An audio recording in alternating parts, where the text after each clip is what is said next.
एक बार beach trip के दौरान मेन कैरेक्टर नागासुमी समंदर में डूबने ही वाला था, पर किस्मत से उसे बचा लिया गया। उस दिन की शुरुआत में वो और उसकी फैमिली अपनी दादी से मिलने एक सी साइड टाउन आए थे। काफी समय बाद पूरी फैमिली यहाँ वापस आई थी और नागासुमी अपने पेरेंट्स जितना एक्साइटेड नहीं लग रहा था। ट्रेन से उतरने और बस से पहाड़ चढ़ने के बाद फैमिली दादी के घर पहुंची। उस शाम सब ने साथ मिलकर डिनर किया। दादी ने कहा कि उन्हें अक्सर मिलने आना चाहिए, पर सिटी की बिजी लाइफ की वजह से उन्हें ऐसे साथ आने का मौका कम ही मिलता था।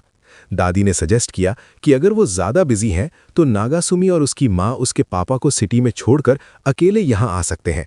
नागासुमी के एग्जाम्स अभी खत्म हुए थे, इसलिए उसके पास फ्री टाइम था। वो पढ़ाई में कुछ खास अच्छा नहीं था, इसलिए घर वाले उसे अक्सर एक्स्ट्रा क्लासेस भेजते थे।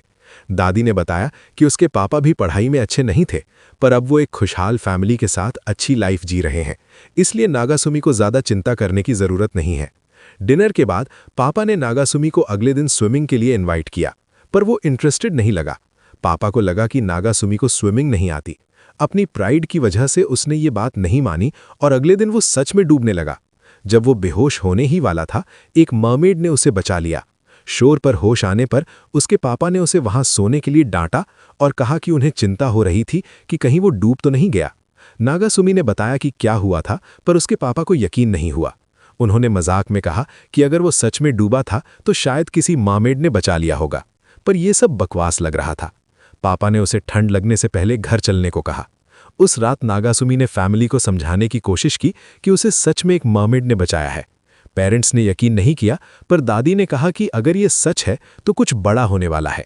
नागासुमी ने उस मर्मेड के बारे में बताया और तभी अचानक वैसी ही दिखने वाली एक लड़की उनके घर आ गई। उसने अपना नाम सिडो बताया और कहा कि वो नागासुमी से शादी करना चाहती है, क्योंकि उस आफ्टरनून जो हुआ उसके लिए नागासुमी को रिस्पॉन्सिबिलिटी लेनी होगी। इससे पहले कि पेरेंट्स कुछ समझ पाते, उन्होंने नागासुमी को पीटना शुरू कर दिया। फिर 3 गैंगस्टर जैसे लोग आए और नागासुमी की पूरी फैमिली को अपने बॉस से मिलने बुलाया। पेरेंट्स डर गए कि उनके बेटे ने किसी याकुजा फैमिली से पंगा ले लिया है। उन्हें क्लिफ पर ले जाकर समुद्र में धक्का दे दिया गया।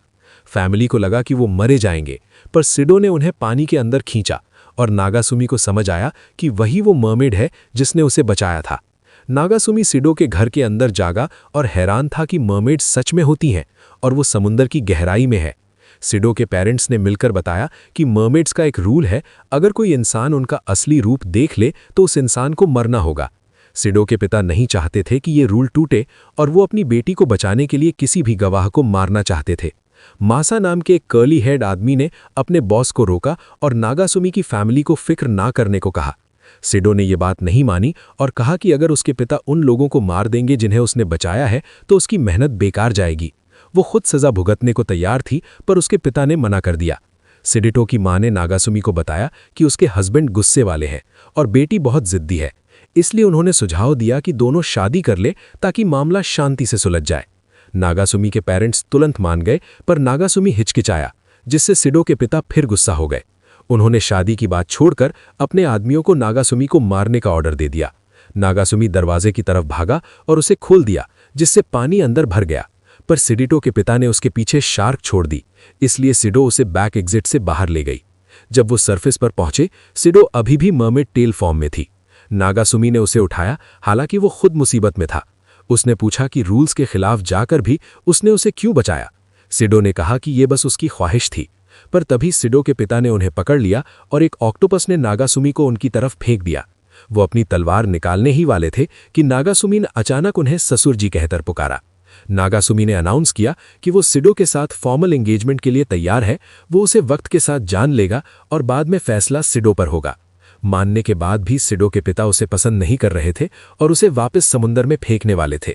इस तरह नागासुमी की एंगेजमेंट एक मर्मेड से हो गई। इसके बाद फैमिली सिडो की मां से मिलने एंगेजमेंट कंफर्म करने गई, जबकि सिडो के पिता को लॉक कर दिया गया था ताकि वो किसी को नुकसान ना पहुंचाएं। वापस दादी के घर नागासुमी को परेशान देखकर दादी को लगा शायद उसे सिडो पसंद नहीं है, पर ऐसा नहीं था। सब कुछ बहुत जल्दी हो गया था। उन्होंने बताया कि आज रात एक फेस्टिवल है और उसे सिडो को वहां ले जाना चाहिए ताकि उनका रिलेशनशिप बेहतर हो। उन्होंने कुछ पैसे भी दिए। उस रात नागासुमी फेस्टिवल के बाहर सिडो से मिला। सिडो ने शर्माते हुए कहा कि उसे कॉटन कैंडी खानी है। नागासुमी ने पे करने का ऑफर दिया, पर सिडो ने मना कर दिया और खुद पे किया।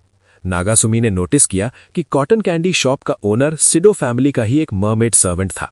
सिर्फ यही नहीं, हर स्टॉल पर वही लोग थे। सिडो ने बताया कि यहाँ के ज्यादातर स्टॉल्स उसकी फैमिली मैनेज करती है, इसलिए वो सब देखना चाहती थी। नागासुमी ने देखा कि सिडो के पिता एक स्टॉल में छुपे हैं और उसे पता था कि अगर उसने सिडो का हाथ पकड़ा तो उनके पिता हमला कर देंगे। पर सिडो उसका हाथ थामना चाहती थी, जिससे नागासुमी समझ गया कि मुसीबत आने वाली है। फिर नागासुमी को एक फोन कॉल आया और सिडो के पिता ने जान से मारने की धमकी दी। सिडो का मूड खराब ना हो, इसलिए नागासुमी ने अकेले अपने होने वाले ससुर का सामना करने का सोचा। सिडो गोल्डफिश स्कूपिंग गेम खेलने गई, पर नागासुमी को जो स्कूप करना था वो एक शार्क थी। उसने पूरी ताकत लगाकर शार्क को फेंक दिया, पर पानी सिडो के पैरों पर गिर गया और उसकी मर्मेड टेल दिखने लगी। नागासुमी उसे सुखाने के लिए दूर ले गया ताकि टेल वापस पैरों में बदल जाए। उस वक्त सिडो के पेरेंट्स वहां से जा रहे थे और उन्होंने उन्हें एक कोने में देखा। कुछ गलत समझकर सिडो के पिता ने नागासुमी पर हमला करने की कोशिश की, पर मासा ने देख लिया कि नागासुमी क्या कर रहा है और अपने बॉस को रोका। सिडो को समझ आया कि उसके पिता पूरी रात नागासुमी को परेशान कर रहे थे और उन्हें घर जाने को कहा। अपनी बेटी से बहस ना कर पाने की वजह से उन्होंने फिलहाल नागासुमी को छोड़ दिया। मासा ने उम्मीद जताई कि नागासुमी अपने बॉस को समझेंगे। सिडो चाहती थी कि नागासुमी आज की बातें भूल जाए। दोनों फेस्टिवल में खेलते रहे, तब नागासुमी को पता चला कि सिडो अभी भी स्कूल जाती है। स्कूल प्रिंसिपल भी एक मर्मेड था, इसलिए वो उसके लिए अरेंजमेंट्स कर सकता था। नागासुमी को यह भी पता चला कि सिडो काफी क्लमजी है और अक्सर गीली हो जाती है। नागासुमी को बार बार उसकी हेल्प करनी पड़ी और गलती से उसे ज्यादा टच कर लिया, जिससे सिडो चिल्लाई और अपनी अल्ट्रासोनिक वेव से उसे उड़ा दिया। सारी मर्मेड्स के पास अटैक करने के लिए अल्ट्रासोनिक वेव्स होती हैं। इस वजह से नागासुमी टेम्परेरीली बहरा हो गया। सिडो ने माफी मांगी कि उसकी वजह से नागासुमी को इतना झेलना पड़ा। नागासुमी उसे खुश करने के लिए पास की सुवेनियर शॉप से एक सस्ती रिंग गिफ्ट की। इसके बाद दोनों बॉनफायर एरिया में लोगों के साथ डांस करने गए। मासा वहां नागासुमी को डांस सिखाने आया और सिडो को लगा कि नागासुमी को मासा से सीखना ज्यादा पसंद है। उसने कहा कि मासा और नागासुमी की जोड़ी ज्यादा अच्छी है, खासकर जब से मासा ने नागासुमी का पहला किस लिया था। वो भाग गई और नागासुमी उसके पीछे गया। उसने समझाया कि मासा वाली बात बस एक गलत फहमी की, पर सिडो को रियलाइज हुआ कि उसकी रिंग गिर गई है। नागासुमी को लगा रिंग इतनी इंपॉर्टेंट नहीं है, पर सिडो के लिए थी। नागासुमी को एहसास हुआ कि वो इस एंगेजमेंट को बस एक टेम्पररी प्लान समझ रहा था, जबकि सिडो इसे लेकर बिल्कुल सीरियस थी। उसने उसे ढूंढने में मदद की। सिडो के पिता ने यह सुन लिया। थोड़ी देर बाद सिडो के पेरेंट्स रिंग लेकर आए और उसे दे दी। सिडो की मां ने बताया कि उनके हस्बैंड ने भी ऐसे ही फेस्टिवल में प्रपोज किया था और इतने शर्माए थे कि रिंग फेंक दी थी। वो रिंग मासा के हाथ लग गई, जिससे सिडो जेलस हो गई और नागासुमी के चेहरे पर चिल्लाई। इस पल नागासुमी की आत्मा स्वर्ग में अपने दादाजी से मिली, जो चाहते थे कि वो वहीं रुक जाए, पर सिडो ने उसे जगा दिया। अगले दिन उसे चोटों की वजह से पूरी बॉडी पर पट्टियां बांधनी पड़ी। उसे पता था कि अब से उसे ऐसी बहुत सी चीजें झेलनी पड़ेंगी, इसलिए वो हार नहीं मान सकता था। कुछ दिनों बाद नागासुमी के पापा ने अनाउंस किया कि पूरी फैमिली को सिटी वापस जाना होगा, क्योंकि उन्हें सडन वर्क असाइनमेंट मिला है। उन्होंने नागासुमी से कहा कि वो सिडो को ये साफ साफ समझा दे। अगले दिन सिडो के साथ घूमते वक्त नागासुमी को समझ नहीं आ रहा था कि बात कैसे शुरू करें। सिडो को भी अजीब लगा कि उसके पिता, जो हमेशा खिलाफ थे, उन्होंने उन्हें घूमने के लिए एक सुनसान आइलैंड दिया है। नागासुमी की मुलाकात मैकी से हुई, जो एक शेलफिश स्पिरिट और सिडो की दोस्त थी। मैकी उन्हें आइलैंड पर छोड़ दिया और नागासुमी को होशियार रहने को कहा। आइलैंड पहुंचकर नागासुमी को लगा कि वो एंजॉय करेगा, पर जैसे ही सिडो गई, मैकी ने अपना असली रूप दिखाया और उसे एक गंदा लड़का कहा। मैकी ने कहा कि वो बरसों से सिडो को प्रोटेक्ट कर रही है और नागासुमी को उसे हाथ नहीं लगने देगी। नागासुमी को लगा कि मैकी अपनी छोटी बॉडी से उसका कुछ नहीं बिगाड़ पाएगी, पर जैसे ही सिडो ने एक सांप देखा, मैकी ने अपने शेल से वाटर बुलेट्स चलाकर पेड़ तबाह कर दिए। नागासुमी को उसकी पावर का एहसास हुआ। जब मैकी ने देखा कि सिडो ने नागासुमी को गले लगाया है, उसने फिर से उस पर फायर किया और बहाना बनाया कि वहां सांप है। सेफ होने पर सिडो ने नागासुमी से सनस्क्रीन लगाने को कहा। मैकी से बचने के लिए नागासुमी ने उसे दूर फेंक दिया ताकि वो डिस्टर्ब न करे, पर मैकी तुरंत वापस आई और नागासुमी के सर पर बैठ गई। वो किसी को सिडो को छूने नहीं देना चाहती थी। नागासुमी ने माना कि उसके मन में कुछ इम्प्योर थॉट्स थे, इसलिए मैकी ने ही सनस्क्रीन लगाने दिया। वो पीठ घुमाकर बैठ गया ताकि कोई रिएक्शन ना दे। स्विमिंग के दौरान नागासुमी ने समुंदर के बारे में कुछ सार्कास्टिक कहा, जिस पर मैकी ने उसे सिडो के पीछे से मारा। मैकी ने कोरल देखने की बात कही तो सिडो नागासुमी को पानी के अंदर ले गई, पर अंडर वाटर प्रेशर की वजह से उन्हें शोर पर वापस आना पड़ा। मैकी ने सिडो को पैर सुखाने भेजा और कहा कि वो नागासुमी का ध्यान रखेगी।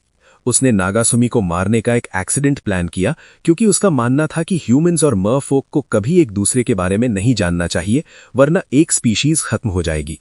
नागासुमी ये समझता था, पर क्योंकि सिडो ने उसकी जान बचाई थी, वो उसकी मर्जी से जीना चाहता था।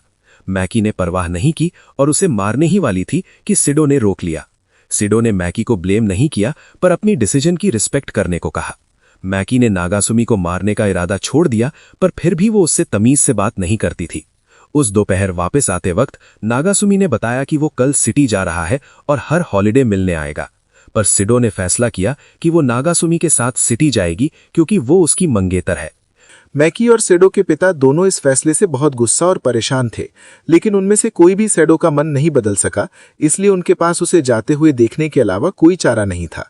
अगले दिन जब वे वापस जाने के लिए ट्रेन में चढ़े तो नागासुमी को लगा कि सेडो अपने गृहनगर छोड़ने से दुखी होगी, लेकिन फिर उसने देखा कि उसका ससुर अभी भी चुपके से उनका पीछा कर रहा है।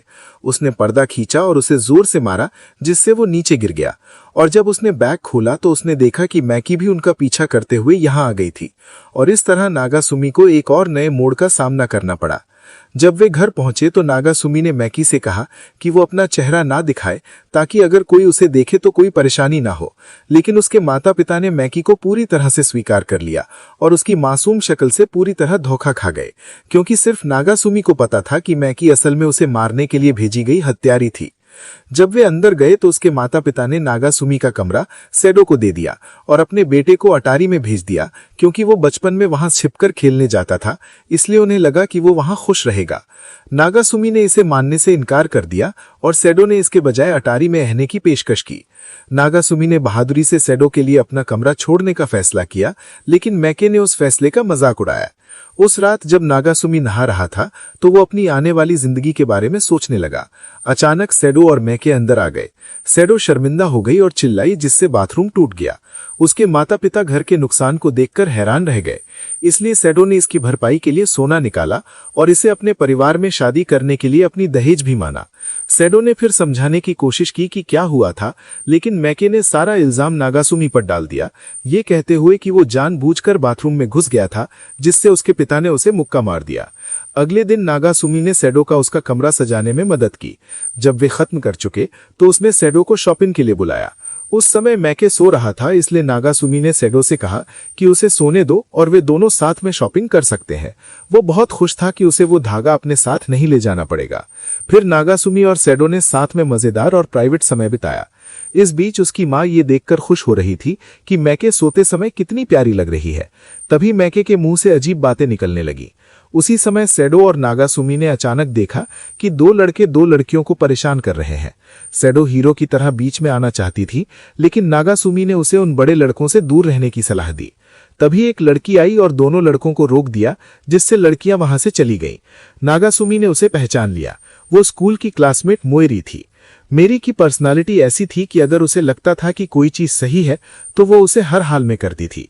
फिर उसने दोनों गुंडों को नागासुमी की तरफ धकेल दिया, और क्योंकि सेडो सच में दखल देना चाहती थी, नागासुमी के पास कोई चारा नहीं था सिवाय इसके कि वो दोनों लड़कों को पानी में खींच ले।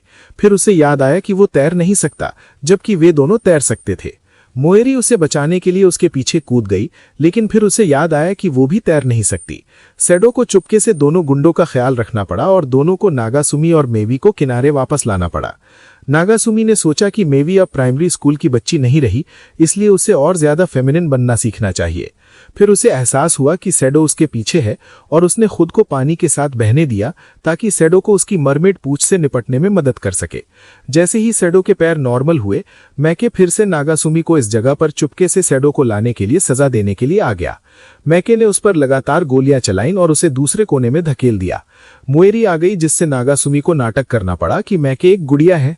मोएरी उसे गुड़ियों के साथ खेलने के लिए जज नहीं करना चाहती थी और उसके पास इसके अलावा कोई चारा नहीं था, क्योंकि वो नहीं चाहता था कि मोएरी मैके का निशाना बने।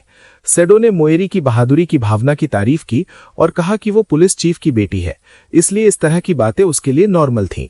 ये सुनकर सेडो घबरा गई क्योंकि पुलिस उसके याकुजा परिवार की सबसे बड़ी दुश्मन थी। उस रात मैके ने सेडो को सावधान रहने की चेतावनी दी क्योंकि उनका पड़ोसी पुलिस चीफ का घर था। हालांकि वो चिंतित थी, सेडो नागासुमी को छोड़कर घर वापस नहीं जाना चाहती थी।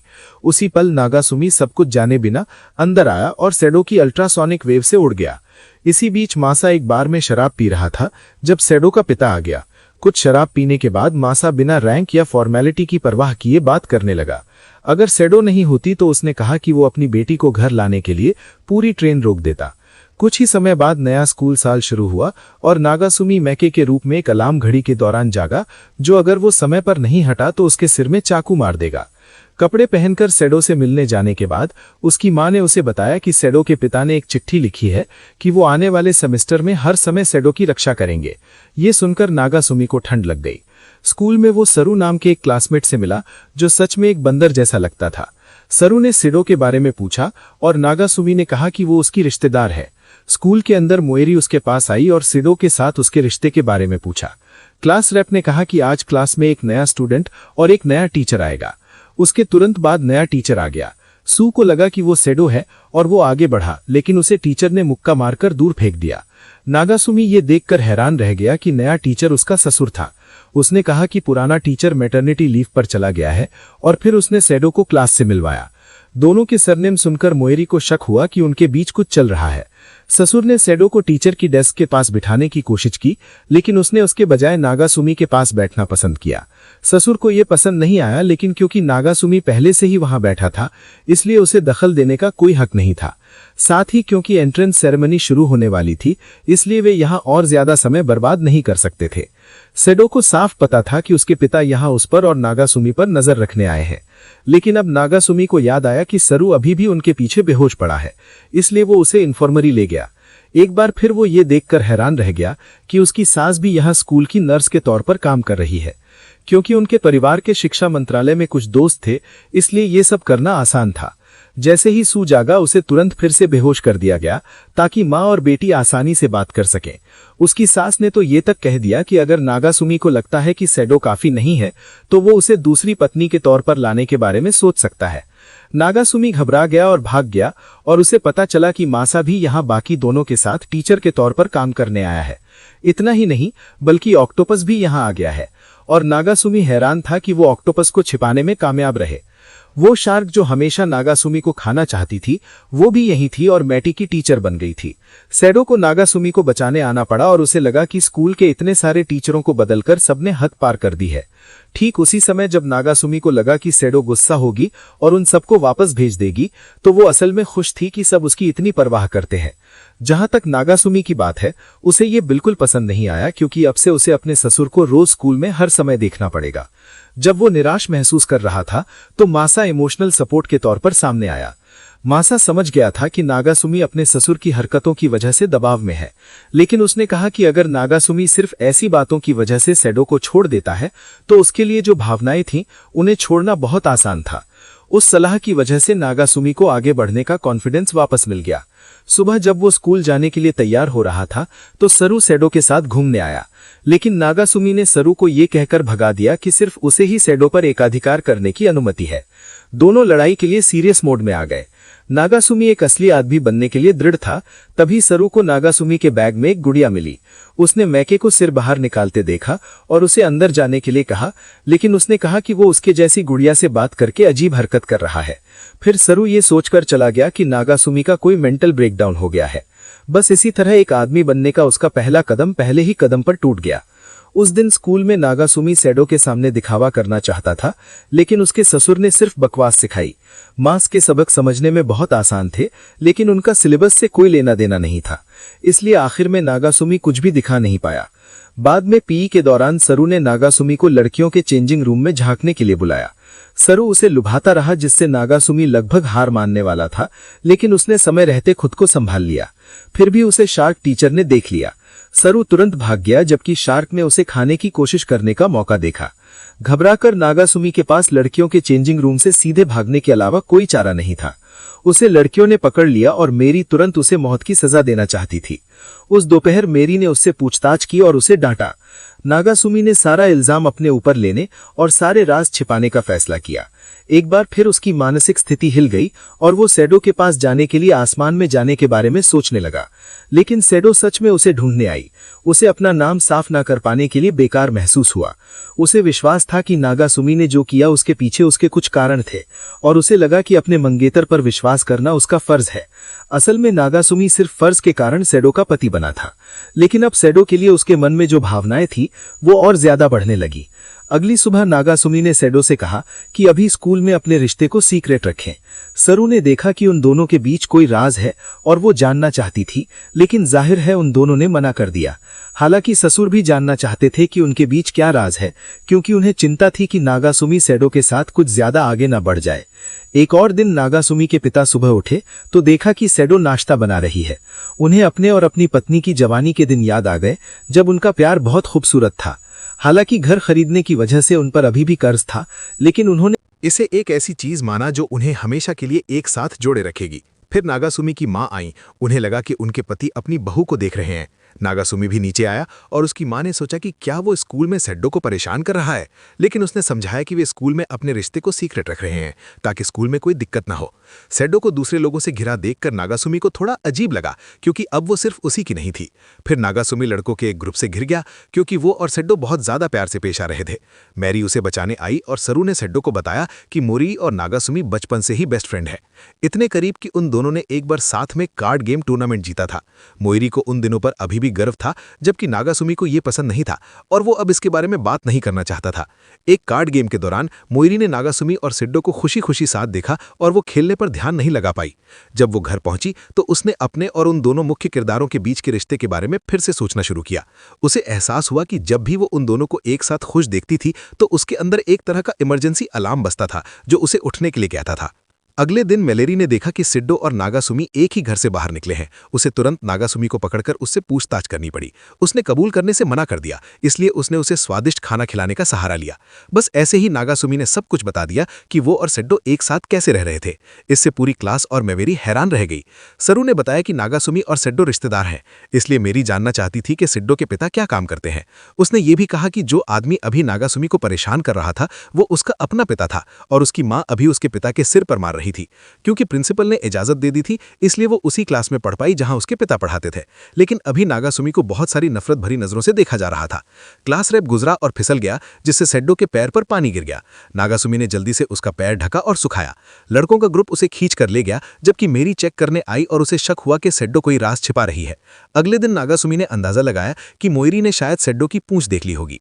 मेरी ने जानबूझकर सेड्डो पर पानी गिराया, लेकिन नागासुमी बीच में आ गई। उसे पक्का यकीन था कि उसने सेड्डो के पैर मरमेड की पूंछ में बदलते देखे थे, लेकिन नागासुमी ने इससे इनकार कर दिया ताकि मोइरी इस सब में ना फंसे।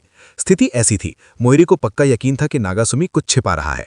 फिर उसने लगातार सेड्डो पर पानी डालने की कोशिश की, लेकिन नागासुमी हमेशा उसे रोकने में कामयाब रहा, यहां तक कि लड़कियों के टॉयलेट के अंदर भी। और इसी वजह से नागासुमी को लड़कियों के टॉयलेट में घुसने के लिए उसके ससुर ने पीछा किया और उस पर हमला किया। स्कूल के बाद नागासुमी का अभी भी पीछा किया जा रहा था, जबकि सेड्डो चाहती थी कि मैकी कुछ करे ताकि वो नागासुमी की मदद कर सके, क्योंकि वो सिर्फ मैरी को बचाने की कोशिश कर रहा था। आखिर में मेरेरी ने यह नतीजा निकाला कि सेड्डो एक मछली है और इसे पक्का करने के लिए बिल्लियों का इस्तेमाल किया। बिल्लियां बहुत तेज थीं और नागासुमी उन्हें रोक नहीं पाया और वे जल्दी से सेड्डो से चिपक गई। नागासुमी ने कहा कि मेवेरी बहुत ज्यादा गैर जरूरी काम कर रही है, किसी और की पर्सनल जिंदगी में दखल दे रही है। वो सिर्फ अपनी जिज्ञासा शांत करने के लिए सेड्डो को परेशान कर रही थी और वो उसके जैसी किसी को दोस्त नहीं मानना चाहती थी। मेरी उदास हो गई और भाग गई। वो लगभग एक कार से टकराने वाली थी, इसलिए नागासुमी ने जल्दी से उसे धक्का देकर उसे रास्ते से हटा दिया। सेड्डो को भी अपनी शक्ति का इस्तेमाल करके कार को पलटना पड़ा और उन दोनों को बचाना पड़ा। मोइरी बेहोश हो गई और उसे अस्पताल ले जाया गया। नागासुमी जानता था कि मोइरी ने सेड्डो की शक्तियां देख ली थीं। उसका इरादा समझाना था, लेकिन सरू ने अचानक कह दिया कि सेड्डो ने अपनी डरावनी चीख से कार को पलट दिया था। नागासुमी ने भी हाँ में हाँ मिलाई और कहा कि यह सिर्फ सेड्डो का टैलेंट था। बाद में नागासुमी गलती से सरू से टकरा गया, जिससे फूलों का गुलदस्ता सेड्डो की तरफ गिर गया, लेकिन मेरी ने सेड्डो के पैरों को रोक लिया। हालांकि उसे सच्चाई पता थी, लेकिन उसने तय किया कि अगर ये सेड्डो का पर्सनल राज है तो वो इसमें और शामिल नहीं होगी। फिर मेरी चली गई और सोड्डू को भी अपने साथ खींच ले गई। इसके बाद एक नया किरदार सामने आया, रुना। वो एक मशहूर आइडल थी, लेकिन एक जलपरी भी थी। रिना को अपनी गाने की आवाज पर भरोसा था और उसने ऐलान किया कि जब तक वो गा सकती है, इंसान उसकी तारीफ करते रहेंगे। अपने परफॉर्मेंस के बाद उसके मैनेजर ने रना को बताया कि सेड्डो शहर में आ गई है। ये सुनकर रना ने तुरंत अपने सभी आने वाले परफॉर्मेंस कैंसिल कर दिए और सेड्डो को ढूंढने चली गई, क्योंकि पुराने दिनों में याकुजा परिवारों के बच्चों के गोल्डन वॉइस कॉन्टेस्ट में रना को एक बार सेड्डो ने उसी गाने की आवाज से पीछे छोड़ दिया था जिस पर रना को सबसे ज्यादा गर्व था। हालांकि रना का गाना अच्छा था, फिर भी वो लोगों के दिलों को उस तरह से छूने के लिए काफी नहीं था जैसा सेड्डो ने किया था। उस दिन नागासुमी और सरू एक साथ घर गए और नागासुमी ने सरू को रना के कॉन्सर्ट का एक टिकट दिया जो उसे हाल ही में मिला था। वे दोनों रना के फैन थे, लेकिन सरू ने कहा कि आइडल का जुनून सेड्डो के साथ धोखा है। नागासुमी आइडल और असल जिंदगी को दो अलग अलग चीजें मानता था। अचानक कहीं से भी बारिश शुरू हो गई, इसलिए दोनों को जल्दी से अलग अलग घर जाना पड़ा। जैसे ही नागासुमी घर लौटा, उसने अपने घर के सामने एक जलपरी देखी और उसे ये देखकर झटका लगा कि वो कोई और नहीं बल्कि वही आइडल रना थी जिसे वो जानता था। रना को एहसास हुआ कि नागासुमी ने उसे देख लिया है, इसलिए उसके पास अपने बॉडीगार्ड्स को बुलाकर नागासुमी को ले जाने के अलावा कोई चारा नहीं था। ये दृश्य उसे अजीब तरह से जाना पहचाना लगा, लेकिन तभी सेड्डो वापस आई और बारिश रुक गई। रना से दोबारा मिलने पर सेड्डो तुरंत अपनी पुरानी दोस्त को गले लगाने के लिए दौड़ी, लेकिन रना सेड्डो को दोस्त नहीं बल्कि सिर्फ एक प्रतिद्वंदी मानती थी। घर के अंदर सेड्डो ने रना को स्थिति समझाई। पहले तो रना ने उसका मजाक उड़ाया, लेकिन सेड्डो को नागासुमी के साथ सच में खुश देखकर रना धीरे धीरे जलने लगी। सच तो ये था कि रना ने अपना आइडल करियर इस उम्मीद में शुरू किया था कि एक दिन वो सेड्डो के सामने दिखावा कर सकेगी, क्योंकि वो कभी भी किसी भी चीज में उससे आगे नहीं निकल पाई थी। इसलिए उसने अब सेड्डो की खुशी चुराने के लिए नागासुमी को अपना नौकर बनाने का फैसला किया। सेड्डो सिर्फ उसे वापस पाने की कोशिश कर सकती थी, लेकिन रना ने दावा किया कि नागासुमी को भी उसकी असली पहचान जानने की जिम्मेदारी लेनी होगी। दोनों नागासुमी के लिए लड़ती रहीं जब तक वो बेहोश नहीं हो गया। वो अभी भी इस सच को स्वीकार नहीं कर पा रहा था कि जिस आइडल की वो तारीफ करता था वो वैसी बिल्कुल नहीं थी जैसा उसने सोचा था। अगली सुबह जैसे ही उसे होश आया, उसे अभी भी विश्वास नहीं हो रहा था कि रना आई है, लेकिन वो वहीं उसके बगल में लेटी हुई थी, जिससे स्थिति किसी फिल्म जैसी लग रही थी। रना उसे चिपक गई और सेड्डो के आने का इंतजार करने लगी। फिर उसने ये बताने का मौका लिया कि सेड्डो ने अभी तक नागासुमी के साथ नहीं सोया था और उसने कहा कि उसने उसके साथ पहले ही ऐसा कर लिया था।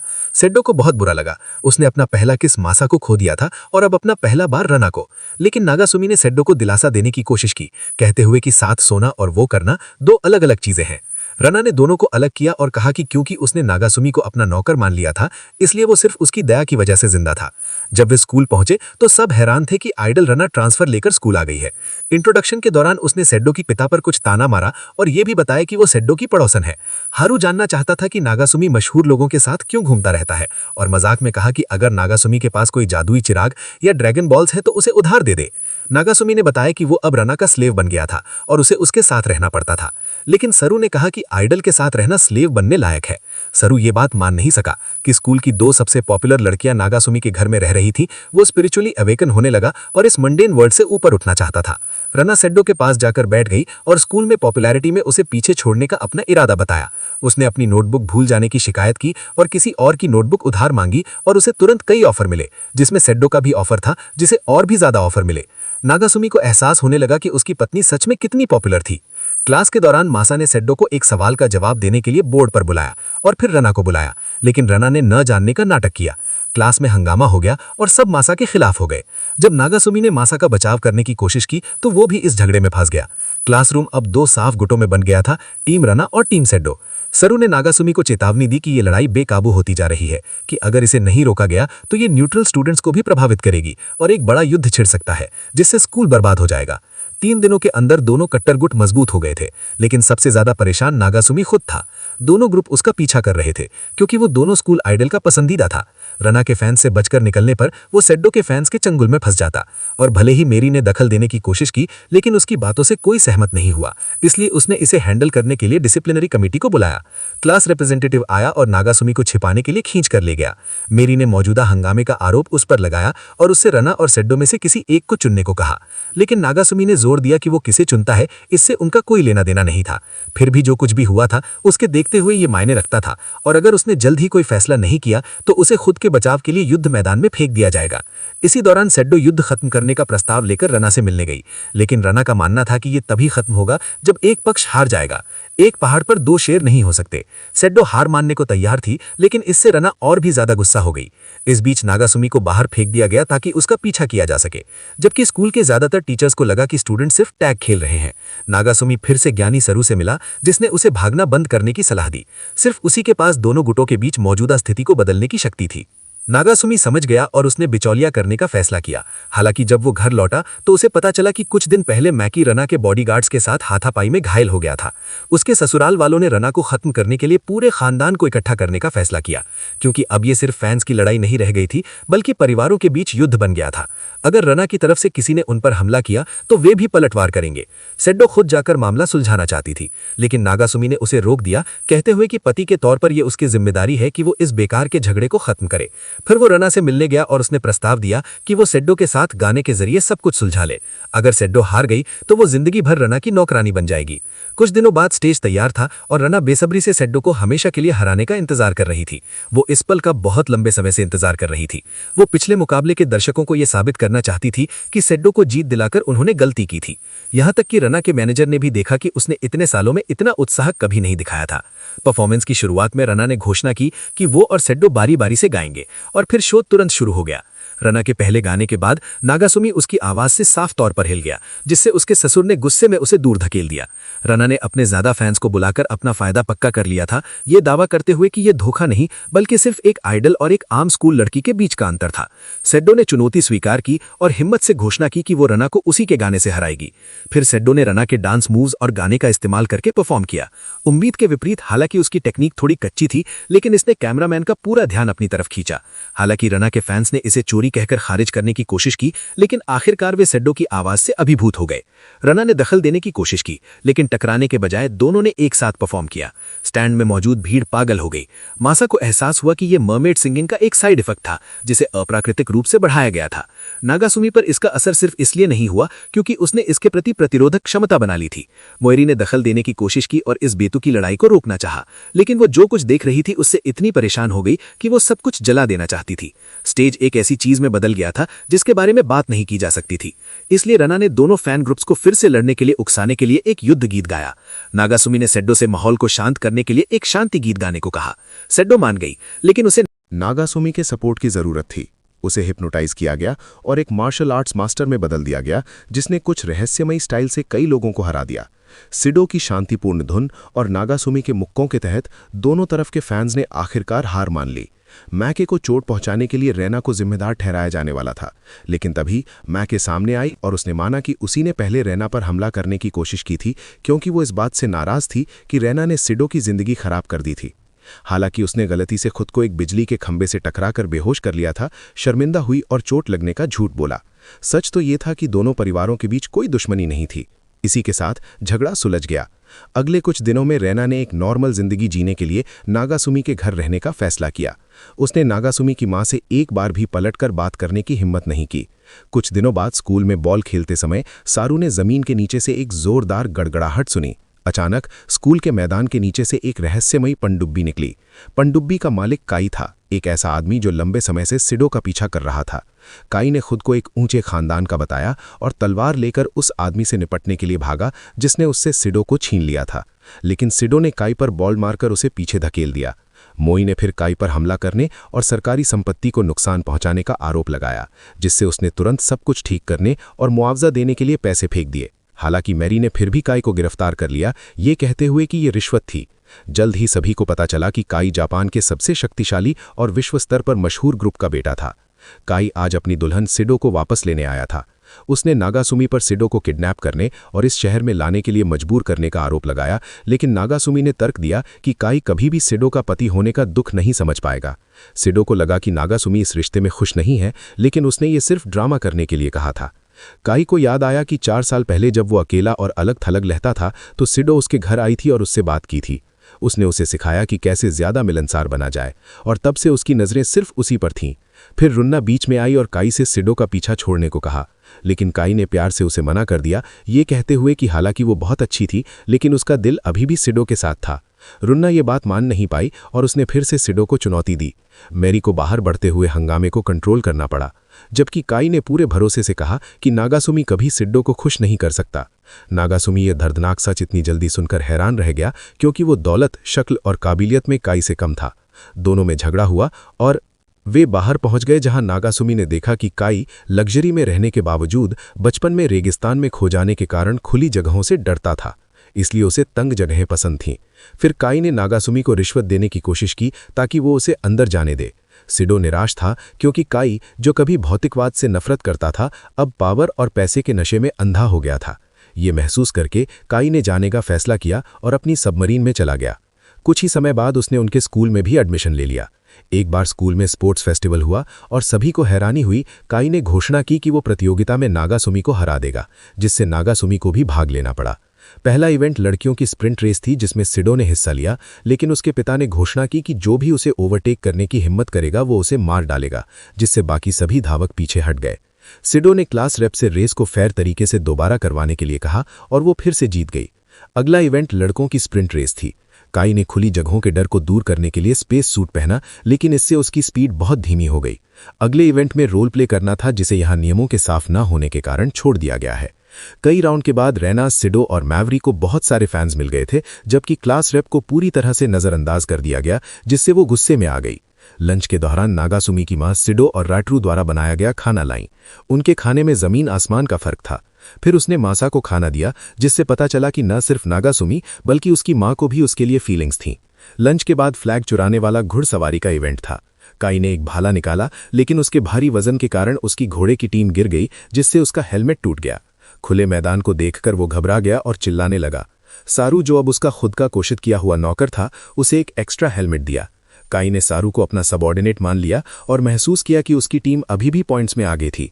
सिडो के पिता अपनी बेटी को हारते हुए नहीं देखना चाहते थे। उन्होंने घोषणा की कि एक बार जब वो फैसला कर लेंगे तो फाइनल राउंड ही फाइनल विनर तय करेगा। स्कूल में कोई भी इसे रोक नहीं सका। फिर काई ने कहा कि जो भी फाइनल इवेंट हारेगा उसे सिडो की जिंदगी से गायब होना होगा। सिडो को एहसास हुआ कि उसे एक इनाम की तरह दाव पर लगाया जा रहा है, लेकिन फिर भी उसने नागासुमी पर भरोसा करना चुना, जिससे उसे न हारने का और भी बड़ा कारण मिल गया। फाइनल राउंड एक रिले रेस थी। नागासुमी पहले आगे था, लेकिन काई ने अपना भारी गियर हटाकर उसे पीछे छोड़ दिया। अचानक बारिश होने लगी, जिससे काई अपने मछली वाले रूप में बदल गया। सिडो और रेना भी बदल गए, लेकिन बारिश इतनी तेज थी कि किसी ने ध्यान नहीं दिया। फिर सारू काई की मदद के लिए सबमरीन लेकर आया और नागासुमी पर मिसाइल लॉन्च करने का आदेश दिया, जिससे सिडो ने अपनी गाने की आवाज को यूज करके मिसाइल को बेअसर कर दिया और साथ ही मैदान में मौजूद सभी को सुला दिया। हालांकि क्योंकि मिसाइल सीधे नीचे गिरी, इसलिए वो टकराने पर फट गई और कोई भी विजेता तय नहीं कर पाया। इस तरह काई और नागासुमी सिडो के लिए अपनी दुश्मनी किसी और दिन खत्म करने पर सहमत हो गए। एक दिन जब नागासुमी सो रहा था, तो उसने सपने में एक आदमी को चिकने काले कपड़े पहने देखा, जिसके हाथ में शिकार करने वाली राइफल थी और वो उसे मारने की कोशिश कर रहा था। वो ये सोचकर राहत की सांस लेकर उठा, जब तक कि उसने ऊपर नहीं देखा और उसी आदमी को अपने बिस्तर के पास खड़ा पाया। उस आदमी ने चेतावनी दी कि अगर नागासुमी ने राह पर हाथ उठाया तो इसके नतीजे भुगतने होंगे। फिर तुरंत उसे सीढ़ियों से नीचे धकेल दिया। सिडो ने पूछा कि क्या हो रहा है, और नागासुमी ने कहा कि ऊपर एक काले कपड़े पहना आदमी है। ये याद करके कि उस आदमी ने रा का जिक्र किया था, उसने पूछा कि वो कहाँ है, और सिडो ने जवाब दिया कि रा उस सुबह जल्दी चली गई थी। वे स्कूल गए, जहां सारू घबराए हुए नागासुमी के पास आया और सिडो ने भी देखा कि वो कितना अजीब व्यवहार कर रहा था। नागासुमी ने सोचा कि अगर वो सब कुछ शांति से और स्वाभाविक रूप से समझाएगा तो लोग उस पर विश्वास कर सकते हैं। इसलिए जितना हो सके शांत आवाज में उसने बताया कि आज सुबह उसके कमरे में एक चमकदार काले कपड़े पहने शिकार करने वाली राइफल वाला आदमी उसे मारने आया था। स्वाभाविक रूप से क्लास में सभी पीछे हट गए और उसे छुट्टी लेने की सलाह दी। अचानक वही आदमी फिर से क्लासरूम की खिड़की के बाहर दिखाई दिया, जिससे नागासुमी घबरा गया, लेकिन फिर भी किसी ने उस पर विश्वास नहीं किया। वो इन्फर्मरी गया और अपनी सास को बताया कि क्या हुआ, और उसने उसे लेटकर आराम करने की सलाह दी। वो सो गया और जागने पर क्लास में वापस जाने की तैयारी कर रहा था। तभी काले कपड़े पहने आदमी बिस्तर के नीचे से निकला, जिससे नागासुमी घबरा गया। हॉल में भागते समय नागासुमी काई से टकरा गए। रहस्यमयी आदमी काई के पीछे फिर से दिखाई दिया, जिससे दोनों अपनी जान बचाने के लिए भागे। जब वे बाहर निकले तो काई अपनी हालत की वजह से आगे बढ़ने के लिए बहुत कमजोर था, लेकिन सारू ठीक समय पर आया और उसे एक एस्ट्रोनॉट सूट दिया ताकि वो फिर से चल सके। दोनों एक ऐसे कमरे में भागे जो नक्काशीदार मूर्तियों से भरा था और उन्हें लगा कि वे सुरक्षित है। तभी एक मूर्ति हिल गई। वो आदमी फिर से उनका पीछा कर रहा था, जिससे वे डरकर एक बार फिर भागने लगे। घिर जाने पर काई ने बाजूका चलाने की कोशिश की जो नाकाम रही, इसलिए उसने अपने फोन को यूज करके एक लेजर फायर करने का सिग्नल दिया, लेकिन टारगेट को कोई नुकसान नहीं हुआ। सारू ने एक रस्सी नीचे की और अपने मालिक काई को ऊपर चढ़ने के लिए कहा, लेकिन नागासुमी ने उससे टक्कर मार दी जिससे वे तीनों जमीन पर गिर पड़े। वे एक रेस्ट रूम में भागे जहां वो आदमी उनके पैरों के निशान का पीछा करते हुए आया। अंत की तैयारी करते हुए उन्होंने राहत की सांस ली जब अचानक सब कुछ शांत हो गया, ये सोचकर कि वो आदमी चला गया है। लेकिन तभी उनके पीछे की दीवार गिर गई और उसने पीछे से उन पर हमला कर दिया। उसी पल सिडो दिखाई दी, ये कहते हुए कि वो किसी को भी अपने पति को नुकसान नहीं पहुंचाने देगी। उसने अपनी शक्ति एक्टिवेट करने की कोशिश की, लेकिन उस आदमी ने उसका मुंह बंद कर दिया। तभी उसके ससुर आ गए और उस काले कपड़े पहने आदमी को लड़ाई के लिए रेस्ट रूम में खींच ले गए। दोनों के बीच एक जबरदस्त लेकिन बिना नतीजे की लड़ाई हुई। उनकी लड़ाई तब रुकी जब रैना दिखाई दी और उसने बताया कि वो आदमी उसके गैंग का बॉस और उसका पिता है। उसने उससे पूछा कि वो वहां क्या कर रहा है। उसके आने से शर्मिंदा हुए वो मुड़ा और अपने लिए आ रहे हेलीकॉप्टर को नजरअंदाज कर दिया। इसके बजाय एक जलते हुए गड्ढे में गायब होकर उसने अपनी बेटी के साथ कौन रह रहा है ये देखने के लिए अपनी सारी काम की जिम्मेदारियां छोड़ दी थीं। इस बीच नागासुमी सोच रहा था कि वो किस तरह की पागल दुनिया में आ गया है। कुछ दिनों बाद स्कूल में हेल्थ चेकअप हुआ।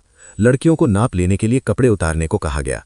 उस कमरे के बाहर 3 लड़के अंदर झांकने की साजिश कर रहे थे और काई दरवाजे की दरार के पास जाकर अंदर एक कमजोर सीओ की झलक देखने के बारे में सोचने लगा। तभी उसके ससुर आ गए और जब नागासुमी मुड़ा तो उसके दोनों दोस्त कहीं नहीं दिखे, जिससे उसे अकेले ही पूरे गुस्से का सामना करना पड़ा। हेल्थ चेकअप के बाद रैना काफी परेशान थी क्योंकि उसका वजन बढ़ गया था। इसका कारण ये था कि वो हाल ही में बहुत ज्यादा खा रही थी क्योंकि नागासुमी की मां का खाना बहुत स्वादिष्ट था। रैना ने उसी दिन से डाइटिंग शुरू करने का फैसला किया और सिडो को भी अपने साथ ले गई क्योंकि वो अकेले दुख नहीं झेल सकती थी। दरवाजे के बाहर सिडो के पिता ने उसे डाइटिंग के बारे में बात करते हुए सुन लिया और कुछ प्लान बनाने लगे। बाद में तीनों टीनेजर घर गए ये पता लगाने कि जल परियां वजन कैसे कम कर सकती हैं। स्क्रीन पर शार्क और मासा एक ऐसे डिवाइस का प्रचार कर रहे थे जो जल परी की पूंछ से जुड़कर नर मछलियों को आकर्षित करने की क्षमता बढ़ाता है। उसी पल सिडो के पिता कई क्रेट तोहफे के रूप में लाए ताकि सिडो की डाइट में मदद की जा सके। अंदर हर तरह की उपयोगी चीजें थीं। रन्ना ने एक डीवीडी निकाली और तुरंत सिडो को ट्रेनिंग के लिए खींच ले गई। इस बीच नागासुमी को एक टेप मिला जिस पर 18+ लिखा था और उसने तुरंत उसे पकड़ लिया। उसके पीछे उसके अपने पिता आ गए और दोनों ने मिलकर उस रहस्यमयी चीज को देखना शुरू कर दिया। वो सच में बहुत ताज़ा था। उसमें पकड़ी जाने से पहले जिंदा मछलियों की तस्वीरें थीं। अपनी बेटी की वजन कम करने की यात्रा में मदद करने के लिए सिडो के पिता ने दोनों लड़कियों की ट्रेनिंग के लिए एक नकली झरना बनाने वाली मशीन बनाई। उसी समय मासा और शार्क ने आजमाने के लिए एक सौना रूम बनाया। ट्रेनिंग के बाद रा और सिडो ने ब्रेक लिया और सिडो ने सुझाव दिया कि उसके पिता को भी वजन कम करना चाहिए, जिससे वो तुरंत सौना में चले गए। नागासुमी को एहसास हुआ कि उसने अपने ससुर का असली रूप कभी नहीं देखा था, इसलिए वो झांकने गया। लेकिन मासा की जासूसी करते हुए वो अपने ससुर और पिता के हाथों पकड़ा गया, जिन्होंने उसे गंदा आदमी होने के लिए बारी बारी से पीटा। बाद में नागासुमी लिविंग रूम में आया और उसने वो एनर्जी ड्रिंक देखी जो सिडो ने पहले पी थी। बिना सोचे समझे उसने पूरी ड्रिंक पी ली। सिडो को अचानक याद आया और उसने उसे बताया कि ये ड्रिंक सिर्फ जल परियों के लिए थी। अगर कोई इंसान इसे पीता है तो कुछ खतरनाक हो सकता है। और सच में नागासुमी जल्द ही अपने विशाल रूप में बदल गया और पूरे घर को तबाह कर दिया। किस्मत से नागासुमी के पिता को छोड़कर सभी लोग पहले ही बाहर निकल आए थे, जो अभी भी बाथरूम में बैठे थे और सदमे में चले गए। उनका 30 साल का लोन जलकर राख हो गया। नागासुमी बेकाबू हो गया, इसलिए सेडो को अपने गाने का इस्तेमाल करके पड़ोसियों को सुलाना पड़ा, लेकिन उस पर कोई असर नहीं हुआ। मोइरी जॉगिंग करते हुए विशाल नागासुमी को देखकर सोचने लगी कि उसे मति भ्रम हो रहा है। क्लास प्रतिनिधि ने अपनी खिड़की से बाहर देखा और सोचा कि उसका चश्मा टूट गया है। अगर ऐसा ही चलता रहा तो नागासुमी पूरे शहर को तबाह कर सकता है। तभी काई अपनी पनडुब्बी में आया और सीधे नागासुमी की कमजोर जगह पर टकरा गया। फिर उन्होंने नागासुमी को एक मिसाइल से बांध दिया और सीधे चांद पर लॉन्च कर दिया। सभी ने सैटेलाइट के जरिए उसका पीछा किया। वो अभी भी जिंदा था और अंतरिक्ष में नाच रहा था। काई उसे खत्म करने के लिए एक और मिसाइल दागने की तैयारी कर रहा था और बैकग्राउंड में सेडो के पापा जश्न मनाने की तैयारी कर रहे थे, लेकिन नागासुमी मरा नहीं। जब सेडो ने उसे मॉनिटर पर रोते हुए देखा तो वो अपने पिता की ओर मुड़ी और पूछा कि क्या उसे बचाने का कोई और तरीका नहीं है। उसकी माँ अचानक वहां आई और देर से आने के लिए माफी मांगी। वो एक जादुई भाला लाई और बताया कि ये नागासुमी को नॉर्मल कर सकता है, लेकिन तभी जब सेडो का प्यार इतना मजबूत हो कि वो उसे फेंक सके। सेडो ने उसे फेंकने की तैयारी की, लेकिन वो फिसल गई और निशाना चूक गई। शुक्र है ऑक्टोपस ने दूसरा भाला दिया। इस बार उसने सही निशाना लगाया और नागासुमी वापस ठीक हो गया। उसे बेहोश देखकर उसके पिता ने मासा को उसे सीपीआर देने के लिए बुलाया। जब नागासुमी जागा तो सैडो ने उसे कसकर गले लगा लिया, लेकिन एक बार फिर उसका पहला और दूसरा किस दोनों मासा के थे। नागासुमी के पापा ने देखा कि उसके बेटे को सब कुछ याद था, इसलिए उन्होंने 30 साल की जवानी बर्बाद करने के लिए उसके चेहरे पर मुक्का मारा। उसकी मां ने अपने पति से कहा कि उसे ज्यादा जोर से मत मारो, नहीं तो उन्हें ज्यादा हॉस्पिटल बिल भरने पड़ेंगे, जिससे नागासुमी को लगा कि काश वो चांद पर वापस जा पाता। कुछ दिनों बाद एक शांत सुबह नागासुमी टीवी देख रहा था और उसने राना का एक इंटरव्यू देखा। वो स्क्रीन पर बहुत प्यारी लग रही थी, जो उसकी असली जिंदगी से बिल्कुल अलग थी। किचन में सैडो और नागासुमी की मां खुशी खुशी बर्तन धो रही थी।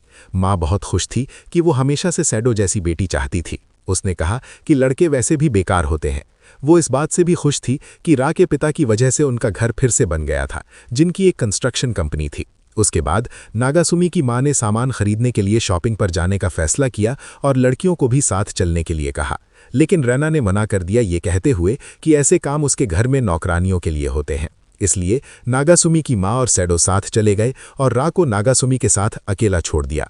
रैना को एहसास हुआ कि ये उसके लिए आखिरकार उसके साथ कुछ समय अकेले बिताने का मौका है। शर्माते हुए उसने उससे अपने कमरे में आने को कहा। नागासुमी ने तुरंत सोचा कि वो अब आदमी बनने वाला है। इस बीच तीनों डैड नए घर की ओर जा रहे थे। कार का माहौल बिल्कुल शांत और तनावपूर्ण था। राना ने नागासुमी को अपने कमरे में इसलिए बुलाया था ताकि वो होमवर्क में उसकी मदद कर सके। नागासुमी ने कहा कि सैडो बेहतर ट्यूटर होगा, लेकिन राना ने जोर दिया कि वे इससे उससे सीक्रेट रखें। उसे पढ़ाई करनी थी, क्योंकि मासा ने उसे चेतावनी दी थी कि अगर उसके ग्रेड नहीं सुधरे तो उसे स्कूल से निकाल दिया जाएगा। मोइरी ने भी मदद करने की पेशकश की थी और हालांकि रैना ने बाहर से विनम्रता से स्वीकार कर लिया, लेकिन वो पुलिस चीफ की बेटी पर निर्भर नहीं रहना चाहती थी, इसलिए उसके पास एकमात्र ऑप्शन नागासुमी था। थोड़ी देर शिकायत करने के बाद रैना निराशा में टेबल पर गिर गई। आखिरकार उन्होंने पढ़ाई शुरू की, लेकिन उनकी स्थिति संदिग्ध लग रही थी। रैना नागासुमी की गोद में बैठी थी। कुछ बहस के बाद वे गलती से एक दूसरे के ऊपर गिर गए। जैसे ही वे किस करने वाले थे, मैकी अचानक बोल पड़ी। उसने कहा कि वे जो कुछ भी कर रहे हैं उसे जारी रख सकते हैं, जबकि वो सैडो के लिए एक रिपोर्ट के लिए नोट्स लेगी। अब दोनों मैकी की दया पर थे। जब उसने कहा कि उसे प्यास लगी है तो नागासुमी ड्रिंक लेने के लिए चला गया। जब वो चला गया तो मैकी ने रैना से कहा कि अगर उसे नागासुमी पसंद है तो वो उसे अपना बना सकती है। जब नागासुमी लौटा तो मैकी ने उससे भी कहा कि वे एक बहुत अच्छा कपल है और उन्हें साथ हो जाना चाहिए। अचानक ड्रिंक गिर गई और रैना के पैर गीले हो गए, जिससे वे मछली की पूंछ में बदल गए। नागासुमी ने उसे एक तौलिया दिया और कहा कि जब से वो सैडो से मिला है उसका दिल सिर्फ उसी का है, लेकिन क्योंकि वो अब एक गुलाम था, फिर भी उसने रैना की पूंछ सुखाने में मदद की। तभी तीनों डैड गेट पर पहुंचे। राना के पिता अपनी बेटी को देखने गए और दरवाजा खोलने पर उन्होंने नागासुमी को अपनी बेटी के बट को सुखाते देखा। गुस्से में उन्होंने बंदूक निकाली और लगातार गोलियां चलाते हुए उसका पीछा करना शुरू कर दिया। उन्होंने जल्दी से नागासुमी को पकड़ लिया और उसे समुद्र में फेंकने की तैयारी की। तभी सैडो और नागासुमी की मां शॉपिंग से लौट आईं। जब सैडो ने पूछा कि क्या हो रहा है तो उसके पिता ने दावा किया कि नागासुमी ने धोखा दिया है। हालांकि उसने सैडो से कहा कि वो निराश है और उसने नागासुमी पर भरोसा किया था, लेकिन उसके पीछे वो मुस्कुराया, खुश था कि आखिरकार वो लड़के को बाहर निकाल सका। रीना ने मांग की कि वो नागासुमी को चोट न पहुंचाए, और जब उसके पिता ने पूछा कि क्या वो उससे प्यार करती है तो उसने हाँ में जवाब दिया। फिर उसके पिता ने नागासुमी से कहा कि वो अपनी बेटी की जिम्मेदारी ले या मर जाए। रना भी नागासुमी को अपने लिए चाहती थी, इसलिए उसने जबरदस्ती मुस्कुराया और अपने पिता को उसे ले जाने दिया। वे एक हेलीकॉप्टर में चढ़ गए और राना के पिता ने शादी की तैयारियों की घोषणा की। उन्होंने कहा कि जब सब कुछ तय हो जाएगा तो वो उन्हें बता देंगे। सैडो ने उनका पीछा करने की कोशिश की, लेकिन उसके पिता ने उसका रास्ता रोक दिया और हेलीकॉप्टर को जाने के लिए कहा। सैडो कमरे में गई और स्कूल की किताबों की गंदगी को घूरती रही। मैकी ने उसे नागासुमी को भूल जाने को कहा और अपने गृहनगर लौट गई, लेकिन सैडो ने कहा कि अगर उसके पति ने धोखा दिया है तो वो ऐसा नहीं कर सकती। ये उसकी पत्नी होने की नाकामी थी। इस बीच नागासुमी को एक ठंडी अंधेरी जेल में डाल दिया गया और वो निराशा में सिर्फ सैडो का नाम चिल्ला सकता था। अगले दिन रैना अपना सामान पैक करने के लिए नागासुमी के घर वापस लौटी। सैडो अपने कमरे में रही जबकि रैना उसकी छोटी शादी का मजाक उड़ा रही थी। सैडो ने पूछा कि नागासुमी ने उसकी शादी के बारे में क्या कहा था और रैना ने झूठ बोला, ये दावा करते हुए कि उसने सैडो के बारे में बहुत शिकायतें की थीं। ये सुनकर सैडो को लगा कि वो पूरी तरह से नाकाम हो गई है। रैना को एहसास हुआ कि सैडो ने हमेशा नागासुमी पर भरोसा किया था, बिना उससे पूछे कि क्या वो सच में उससे प्यार करता है। रैना को आमतौर पर मजबूत सैडो को इस तरह रोते हुए देखना अच्छा नहीं लगा, लेकिन फिर भी उसका कुछ भी कहने का इरादा नहीं था। बाहर जाते समय वो मैकी से मिली और पूछा कि उसने सैडो को सच क्यों नहीं बताया। मैकी ने कहा कि जब नागासुमी चला गया तो सैडो के पिता बहुत खुश थे और उसने उसके फैसले का समर्थन किया था, इसलिए उसने एक भी शब्द न कहने का फैसला किया था। रैना ने सैडो के दर्द के लिए मैकी को दोषी बताया, लेकिन अंदर ही अंदर वो जानती थी कि झूठ बोलने की गलती उसी की थी। उसे किसी और पर आरोप लगाने का कोई हक नहीं था। जैसे ही रैना चली गई, सैडो ने जाने के लिए अपना सामान पैक करना शुरू कर दिया। नागासुमी के माता पिता चाहते थे कि वो वहीं रहे, लेकिन उसे विश्वास था कि अब उसे नागासुमी की पत्नी होने का कोई हक नहीं है। उसे जाने देने के बाद रा के परिवार के लोग नागासुमी के माता पिता को शादी में ले जाने के लिए आए। रैना नागासुमी से मिलने गई और उसे एहसास हुआ कि उसने अभी तक गलतफहमी दूर नहीं की थी। उसने पूछा कि वो हमेशा सैडो से मुकाबला करने की कोशिश क्यों करती है। रैना ने माना कि सैडो के पास वो सब कुछ था जो उसके पास नहीं था। जब वो छोटी थी तो उसकी माँ उसे छोड़कर चली गई थी और उसके पिता ठंडे और दूर रहने वाले थे। सैडो उसकी एकमात्र दोस्त थी, लेकिन वो हमेशा हर चीज में उससे बेहतर थी, परिवार, टैलेंट और अब तो नागासुमी थी। इसीलिए उसने उसे पाने की कोशिश की। दोनों ने शादी के कपड़े पहने और चैपल में चले गए। सैडो के परिवार के कुछ लोग वहां मौजूद थे और जब नागासुमी वहां पहुंचा तो उसे सैडो के दिल से खेलने के लिए घूरा गया। उनमें से कुछ लोगों ने तो उस जगह पर बम फेंकने का प्लान बना लिया था, इसलिए मासा को बीच में आकर उन्हें रोकना पड़ा। सैडो के पिता ने कहा कि मासा को अब और पढ़ाने की जरूरत नहीं होगी और वो नागासुमी को माफ करने के लिए तैयार है। यहां तक कि उसे राना के पिता से सावधान रहने की चेतावनी भी दी, जो शायद इस बात से बहुत गुस्से में थे कि उसकी बेटी ले जाई जा रही थी। नागासुमी को एक सेरेमोनियल कप साके दिया गया और अगर वो उसे स्वीकार कर लेता तो शादी ऑफिशियल हो जाती, लेकिन उसने मना कर दिया। वो इस तरह की नकली शादी नहीं कर सकता था। रा रोने लगी, जिससे उसके पिता गुस्सा हो गए और नागासुमी को पीटने के लिए तैयार हो गए। लेकिन नागासुमी ने कहा कि राना के पिता उससे बहुत प्यार करते होंगे, तभी वो ऐसा कर रहे हैं। भले ही उन्हें प्यार दिखाना नहीं आता, लेकिन उनके काम उनकी केयर दिखाते हैं। राना ने आखिरकार असली वजह बताई कि उसने नागासुमी को जीतने के लिए झूठ क्यों बोला था। फिर भी वो उससे प्यार करती थी और शादी जारी रखना चाहती थी। उसी पल सैडो सेरेमनी में आ गई। उसके पिता को लगा कि वो नागासुमी को धोखा देने के लिए सजा देने आई है, लेकिन उसने ऐलान किया कि वो उससे रिश्ते तोड़ रही है और गैंग छोड़ रही है। क्योंकि वो राना के परिवार की शादी खराब करने वाली थी, इसलिए वो अपने परिवार के लिए कोई मुसीबत नहीं खड़ी करना चाहती थी। फिर वो मेहमानों के बीच से गुजरी, राना के आदमियों को हराकर नागासुमी तक पहुंची। वो एक बार फिर उसकी पत्नी बनना चाहती थी।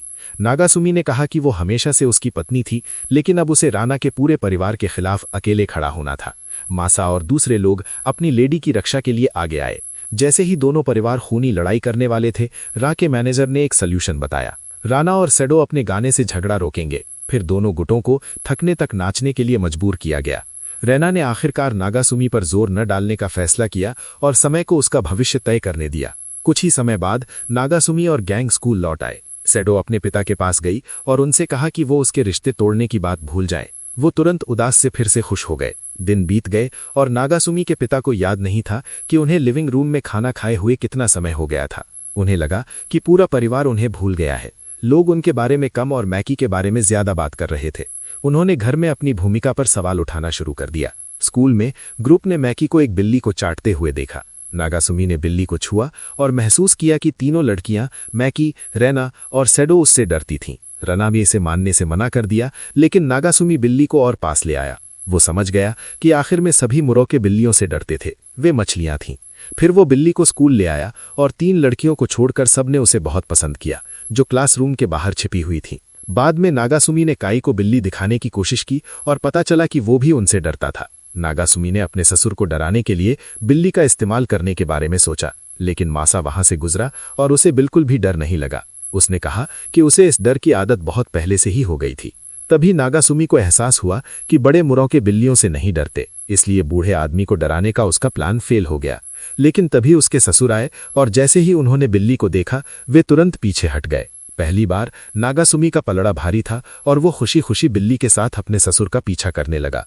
उसने बिल्ली को पकड़े रखा ताकि ये पक्का हो सके कि सैडो सुरक्षित रूप से क्लासरूम में जा सके। फिर उसने बताया कि उसके पिता तब से बिल्लियों से डरते थे जब एक बिल्ली ने सोते समय उनके कान काट लिए थे, जिससे उन्हें सदमा लगा था। फिर नागासुमी ने देखा कि उसके ससुर अभी भी उससे नाराज लग रहे थे। वो आमतौर पर नागासुमी से हमेशा नाराज रहता था, लेकिन अब बिल्ली से चिढ़ाए जाने के बाद वो और भी ज्यादा गुस्सा था। बूढ़ा आदमी गुस्से में क्लासरूम में घुसा और मैकी से कहा कि वे आज नागासुमी से निपटेंगे। उसने उसे स्पेशल ऑप्स टीम को बुलाने का भी आदेश दिया। पीई क्लास के दौरान शार्क टीचर ने घोषणा की कि दूसरे स्कूल के 3 छात्र फ्रेंडली एक्सचेंज के लिए आए हैं उनके अजीब चेहरों को देखकर ही नागासुमी ने अंदाजा लगा लिया कि वे मुरोके थे। फिर उसे उन तीनों के साथ फुटबॉल खेलने के लिए मजबूर किया गया। उसे नहीं पता था कि उनका प्लान अफरा तफरी के बीच उसे मारने का था, लेकिन क्योंकि वे नहीं जानते थे कि नागासुमी कौन है, उसने उन्हें काई की तरफ धकेल दिया, जिसकी पिटाई हो गई। गुस्से में काई ने अपनी तलवार निकाली और उनका पीछा किया। सेडो के पिता ने यह खबर सुनी और वो बहुत गुस्सा हुए कि स्पेशल ऑप्स टीम ने गलत टारगेट पर हमला किया था। मैकी खुद उन्हें देखने के लिए दौड़ी, लेकिन पूरा ग्रुप नागासुमी की बिल्ली से डर गया और भाग गया। आखिर में बिल्ली ने स्कूल के लगभग सभी मुरोके का पीछा किया। मुरोके के नजरिए से असलियत ही बदल गई थी। स्पेशल ऑप्स के एक मेंबर का पैर फिसल गया और वो बिल्ली से छू गया, जो इतना डरावना था कि सेडिटो के पिता ने फायर अलार्म बजा दिया, जिससे फायर डिपार्टमेंट हरकत में आ गया। काई ने अपनी फोर्स से भी संपर्क किया और भारी हथियारों वाली यूनिट्स को बुला लिया। सभी स्टूडेंट्स को बाहर निकाल दिया गया। इस अफरा तफरी के बीच मैके को बिल्ली ने धीरे से स्कूल से बाहर निकाल दिया। इस बीच घायल स्पेशल ऑप्स मेंबर सेडिटो के पिता की बाहों में मरने वाला था। तभी सेडो की मां वहां आई और इस पागलपन को खत्म किया और सभी को उनकी बेवकूफ़ी के लिए डांटा। मासा को फायर डिपार्टमेंट से औपचारिक रूप से माफ़ी मांगनी पड़ी। घर जाते समय सेडो के पिता और तीनों मर्क ने बिल्ली से छुटकारा पाने के लिए आखिरी कोशिश करने का प्लान बनाया। उनमें से एक ने भेस बदला और नागासुमी के ग्रुप के पास गया, लेकिन उसका भेस नाकाम रहा। वो इतना भयानक था कि सबने उसे तुरंत पहचान लिया। ये देखने के लिए उत्सुक कि वो क्या करेगा, नागासुमी ने देखा कि वो आदमी बिल्ली को पानी में फेंकने की कोशिश कर रहा था। जिम्मेदारी लेते हुए नागासुमी उसे बचाने के लिए कूदने ही वाला था, लेकिन सेडो ने उसे रोक दिया, ये कहते हुए कि वो खुद करेगी। वो कूद गई, लेकिन बिल्ली इतनी ज्यादा छटपटा रही थी कि मैके ने उसे पानी से बाहर निकाल लिया। इस तरह उसने पहले स्कूल से भागने में मदद करने का एहसान चुकाया। सेडो की मां को जल्द ही पता चल गया कि क्या हुआ था और उसने अपने पति और तीनों मर्फ को सजा दी। उसने अपने पति से पूछा कि वो आखिरकार बिल्लियों से डरना कब बंद करेगा। बाद में बिल्ली ने सेडिटो के हाथ पर काट लिया, इसलिए हालांकि वो थोड़ी और आदी हो गई थी, फिर भी घर आने के बाद वो उसके पास जाने की हिम्मत नहीं कर पाई। एक दिन क्लास रेप ने एक सपना देखा जिसमें वो अपनी जिंदगी के राजकुमार से मिली, लेकिन विडंबना ये थी कि वो राजकुमार नागासुमी था। अगले दिन रीना काम की वजह से अनुपस्थित थी। स्कूल में काई ने सेडो को फूलों का गुलदस्ता और 2 बहुत ही दुर्लभ मूवी टिकट दिए, जिनसे टिकट धारकों को लीड एक्टर से मिलने का मौका मिलता था, जो संयोग से सेडो का आइडल था। सेडो ने मना कर दिया, ये कहते हुए कि वो काई के साथ डेट पर नहीं जा सकती। गुस्से में आकर काई ने अपनी तलवार नागासुमी पर चलाई, लेकिन सारू ने बीच में आकर कहा कि उसके पास एक प्लान है। सारू ने सुझाव दिया कि काई एक लड़की को चुने ताकि नागासुमी और सेडो को ग्रुप डेट पर ले जाया जा सके, जिससे काई को सेडो के करीब आने के ज्यादा मौके मिले। काई ने चारों ओर देखा और मुआरी को चुना। आउटिंग के दिन क्लास रेप को एहसास हुआ कि नागासुमी का ग्रुप शायद मजे कर रहा होगा। उसने प्यार के बारे में पढ़ने के लिए किताब उठाई और फिर खुद को बदलने का फैसला किया। उसने अपना हेयर स्टाइल और चश्मा बदला और बाहर निकल गई। इस बीच नागासुमी के ग्रुप को सारू और रा को भी साथ ले जाना पड़ा। नागासुमी को लगा कि सेडो की दयालुता कभी कभी उसके सारे प्लान खराब कर देती है। मैरी ने यात्रा कार्यक्रम पढ़ा और पहली गतिविधि बोटिंग थी। जब उन्होंने जोड़ी बनाने के लिए पर्चियां निकाली तो नागासुमी फिर भी सेडो के साथ ही आया। जब रीना सारू के साथ जोड़ी बनने पर घबरा गई तो सारू अब उत्साहित होकर पूरी तरह से जानवर बन गया। लुन्ना ने नागासुमी से उसके लिए एक ड्रिंक खरीदने को कहा और जैसे ही वो भागा वो सीधे क्लास रेप से टकरा गया। क्योंकि उसने अपना लुक बदल लिया था, नागासुमी क्लास रेप को बिल्कुल पहचान नहीं पाया। बात और बिगड़ गई जब उसने गलती से उसके चश्मे पर पैर रख दिया और उसे तोड़ दिया। इसलिए उसे जिम्मेदारी महसूस हुई और उसने राना से पैसे दिलवाने के लिए उसे अपने साथ ले जाने का फैसला किया। वापस आते समय नागासुमी को अचानक लगा कि सेडो के साथ कुछ गलत हो सकता है और उसने क्लास रेप को इंतजार करने के लिए कहा। जब वो आगे भागा तो उसने देखा कि सेडो पानी में गिर गई थी और सारू उसे देखने वाला था, जो उसकी पूंछ देख लेता। इसलिए नागासुमी तेजी से आया और एक किक मारकर सारू को बेहोश कर दिया। फिर उसने रा से कुछ पैसे उधार लिए, लेकिन उसने उसे सिर्फ एक क्रेडिट कार्ड दिया और चेतावनी दी कि समय पर पैसे चुका देना, नहीं तो वो हमेशा के लिए उसका गुलाम रहेगा। नागासुमी क्लास रेप के पास लौटा और उसे नए चश्मे खरीदने के लिए ले गया। क्योंकि उसने चश्मा नहीं पहना था इसलिए वो उसे पहचान नहीं पाई। जब वे चल रहे थे और बातें कर रहे थे तो नागासुमी को एहसास हुआ कि उसे किसी पर क्रश है, लेकिन उसने अभी तक बताया नहीं था। उसने उसे ईमानदारी और खुले दिल से जीने के लिए प्रोत्साहित किया, ये कहते हुए कि वो पछतावे के दर्द को किसी और से ज्यादा समझता है, क्योंकि वो रोज यकूजा के खतरे में जीता है। इस बीच काई और मैरी अपनी नाव में अकेले रह गए और तनाव असहनीय था। मैरी को गुस्सा आ गया और उसने काई को पास न आने की चेतावनी दी, लेकिन नाव अचानक हिल गई और काई उसके ऊपर गिर गया। उसी समय नागासुमी क्लास रेप को सलाह दे रहा था, उसे ज्यादा आत्मविश्वास रखने और जिसे वो पसंद करती है उसे बताने के लिए कहा। जब वे नदी के किनारे पहुंचे तो उन्होंने अपने ससुर और 3 मछुआरों को बेसबॉल खेलते देखा। उन्होंने नागासुमी को दूसरी लड़की के साथ देखकर तुरंत उस पर फिर से धोखा देने का आरोप लगाया। उसके ससुर ने उसे डुबोने की धमकी दी, लेकिन क्लास रेप ने गलतफहमी दूर की और सेडो की मां ने उसे पहचान लिया और अपने पति को नागासुमी को छोड़ने का आदेश दिया। हालांकि उन्होंने कहा कि नागासुमी तभी जा सकता है जब वो बेसबॉल मारे। उन्होंने शार्क टीचर को गेंद फेंकने का इशारा किया, लेकिन नागासुमी घबराकर भाग गया। गेंद फिर भी उसे लगी और सेडो की मां को फिर से बीच में आना पड़ा और अपने पति को डांटकर नागासुमी को जाने देने के लिए कहा। फिर नागासुमी क्लास रेप को एक चश्मे की दुकान पर ले गया। दुकानदार क्रेडिट कार्ड देखकर हैरान रह गया, जो जाहिर है अल्ट्रा प्रीमियम टाइप का था, जिससे टैंक भी खरीदा जा सकता था। ये सोचकर कि नागासुमी कोई अमीर जवान मालिक है, स्टोर ने उसे घर छोड़ने के लिए एक लिमो बुलाई। रास्ते में क्लास रेप ने अपना नया चश्मा पहना और ये देखकर हैरान रह गई कि उसके बगल में नागासुमी था। वो तुरंत लिमो से बाहर कूद गई, जिससे नागासुमी को उसका पीछा करना पड़ा। थोड़ी देर दौड़ने के बाद उसे एहसास हुआ कि नागासुमी ने सच में उसे पहचाना नहीं था, इसलिए उसने नाटक करना जारी रखा और चुपचाप घर चली गई। अगले दिन रेना और सेडो दोनों ने शिकायत की कि ग्रुप डेट कितनी बेकार थी। जब नागासुमी क्लास रेप से मिलने गया तो उसे लगा कि उसने सब पता लगा लिया है, लेकिन वो सिर्फ उसे ये बताने आया था कि टीचर उसे ढूंढ रही है। सब लोग अभी भी उसे क्लास रेप ही बुलाते थे, जिससे उसे हैरानी होती थी कि कोई उसका असली नाम पूछने की जहमत कब उठाएगा। कुछ दिनों बाद सारू ने नागासुमी को बताया कि स्कूल में भूत देखे गए हैं। कुछ लोगों ने रात में अजीब मछली जैसी आकृतियों को घूमते देखा। नागासुमी तुरंत समझ गया कि वे कौन थे। तभी सेडो के पिता ने एक नई ट्रांसफर स्टूडेंट आइनो के आने की घोषणा की। वो एक तलवार लिए हुए थे और उसका व्यक्तित्व डरावना था। उसे सेडो और रा के बीच बिठाया गया था और जब भी वे बात करते, आइनो एक नोटबुक में नोट्स लिखती। नागासुमी ने सारू से पूछा कि वो उसके बारे में क्या सोचता है, और सारू अचानक एक बुद्धिमान ऋषि की तरह बन गया और दावा किया कि आइनो की सुंदरता का स्तर राना और सेडो से भी ज्यादा है।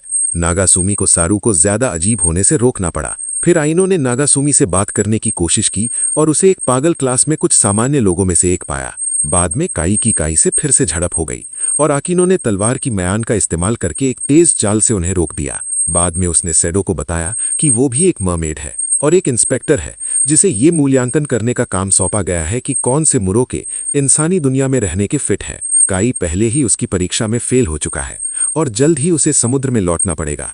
मैके को उस दिन घर पर छोड़ दिया गया था और सेडो को ये जानकारी किसी के साथ साझा करने से मना किया गया था। ये रहस्य सेडो के दिमाग पर भारी पड़ रहा था, जिससे वो अनाड़ी हो गई और ध्यान केंद्रित नहीं कर पा रही थी। नागासुमी ने उसके अजीब व्यवहार पर ध्यान दिया और आकिनो से पूछा कि क्या उसे पता है कि क्या गलत है, लेकिन आकिनो ने उससे कहा कि उसे खुद सेडो से पूछना चाहिए। जब वो उसके पास गया तो सेडो ने आकिनो को पास में देखा और कुछ नहीं कहने की हिम्मत की। पीई के दौरान नागासुमी ने देखा कि सेडो पूरी तरह से परेशान लग रही है, लेकिन शार्क टीचर ने उसे लड़कियों को घूरते हुए खड़े रहने नहीं दिया। उसने उसे दूसरों के साथ दौड़ने के लिए कहा या फिर उसके जबड़ों में जाने के लिए तैयार रहने को कहा। नागासुमी को आखिरकार सेडो से सीधे पूछना पड़ा कि वो पूरे दिन इतनी अजीब व्यवहार क्यों कर रही है। उसने कहा कि वो ठीक है और बस खुश है कि वो उसके बारे में चिंतित था। नागासुमी ने उससे कहा कि वो खुद पर ज्यादा जोर न डाले और आकिनो ने सेडो की इतनी मजबूत होने की तारीफ भी की। आकिनो ने उसे और ज्यादा स्वाभाविक रूप से व्यवहार करने और दबाव को खुद पर हावी न होने देने के लिए प्रोत्साहित किया। सेडो आखिरकार आराम से हुई, लेकिन गलती से किसी चीज से टकरा गई, जिससे फूलों का गुलदस्ता गिर गया और सारा पानी उस पर फैल गया। आकिनो ने जल्दी से सबको आंखों में उंगली मारकर देखने से रोका और नागासुमी से सेडो के पैर सुखाने को कहा। फिर वो कमरे से बाहर चली गई और किसी को भी क्लास के पास आने से मना किया। अचानक 3 मछली वाले लड़के आकिनो से पहले पिटने के बदले लेने के लिए आ गए, लेकिन उसने आसानी से तीनों को हरा दिया। फिर काई रीमैच के लिए आया, लेकिन उसने लापरवाही से उसकी आंख में भी उंगली मार दी। सेडो के पिता स्थिति देखने आए और आकिनो ने उनसे भीड़ हटाने को कहा तो उन्होंने ऐसा ही किया। इसके बाद सेडो बाहर आई और आकिनो को बताया कि उसका पैर अब ठीक है, लेकिन आकिनो ने इसे टेस्ट पास करने की घोषणा मान लिया, जो उसे मंजूर नहीं था। इसलिए उसने सेडो पर हमला कर दिया। जल्दी से सोचते हुए सेडो ने खुद को बचाने के लिए काई की तलवार पकड़ी और उसे एहसास हुआ कि वो अभी टेस्ट में फेल हो गई है। उसे चिंता हुई कि उसे अपने घर वापस जाना पड़ेगा और उसने नागासुमी से पूछा कि क्या वो उसके साथ आने को तैयार होगा। नागासुमी को समझ नहीं आया कि क्या हो रहा है, इसलिए आकिनो ने उसे फेल करने में देरी करने का फैसला किया, क्योंकि सेडो ने सफलतापूर्वक उसके हमले को रोक दिया था। हालांकि अगर सेडो कभी भी खुद को एक बार भी चोट लगने देती तो वो बिना किसी माफी के पूरी तरह से फेल हो जाती। कुछ दिनों बाद 3 मछली वाले लड़के आकिनो से लड़ने के लिए और लोगों के साथ वापस आए, लेकिन फिर से उसने आसानी से उन्हें हरा दिया। अगले दिन वही तीनों आकिनो के पीछे पीछे आए और उसके प्रति वफादारी की कसम खाई। उसे बड़ी बहन कहने लगे, क्योंकि वे स्कूल में बदनाम बदमाश थे। दूसरे छात्रों ने मान लिया कि आकिनो नई स्कूल बॉस है और किसी ने भी उससे पंगा लेने की हिम्मत नहीं की। आकिनो ने उन्हें पीछा छुड़ाने की कोशिश की, लेकिन दूसरे स्टूडेंट्स पहले ही भाग गए। नागासुमी का ग्रुप ये देखने आया कि क्या हो रहा है, लेकिन आकिनो ने उन तीनों मछली वाले लड़कों को नजरअंदाज कर दिया। फिर सारू ने साइड बदलने का फैसला किया और काई को सेवा करने के बजाय आकिनो को फॉलो करने लगा। हालांकि आकिनो उसे अपने आसपास नहीं चाहती थी, लेकिन सारू बहुत जिद्दी था, इसलिए उसने उसे जो चाहे करने दिया। फिर मेरी बीच में आई और स्कूल पर कब्जा करने की कोशिश के शक में अकिनो को गिरफ्तार करने की कोशिश की, लेकिन अकिनो ने सवाल किया कि उसके जैसी डिसिप्लिनरी ऑफिसर सच में क्या कर सकती है।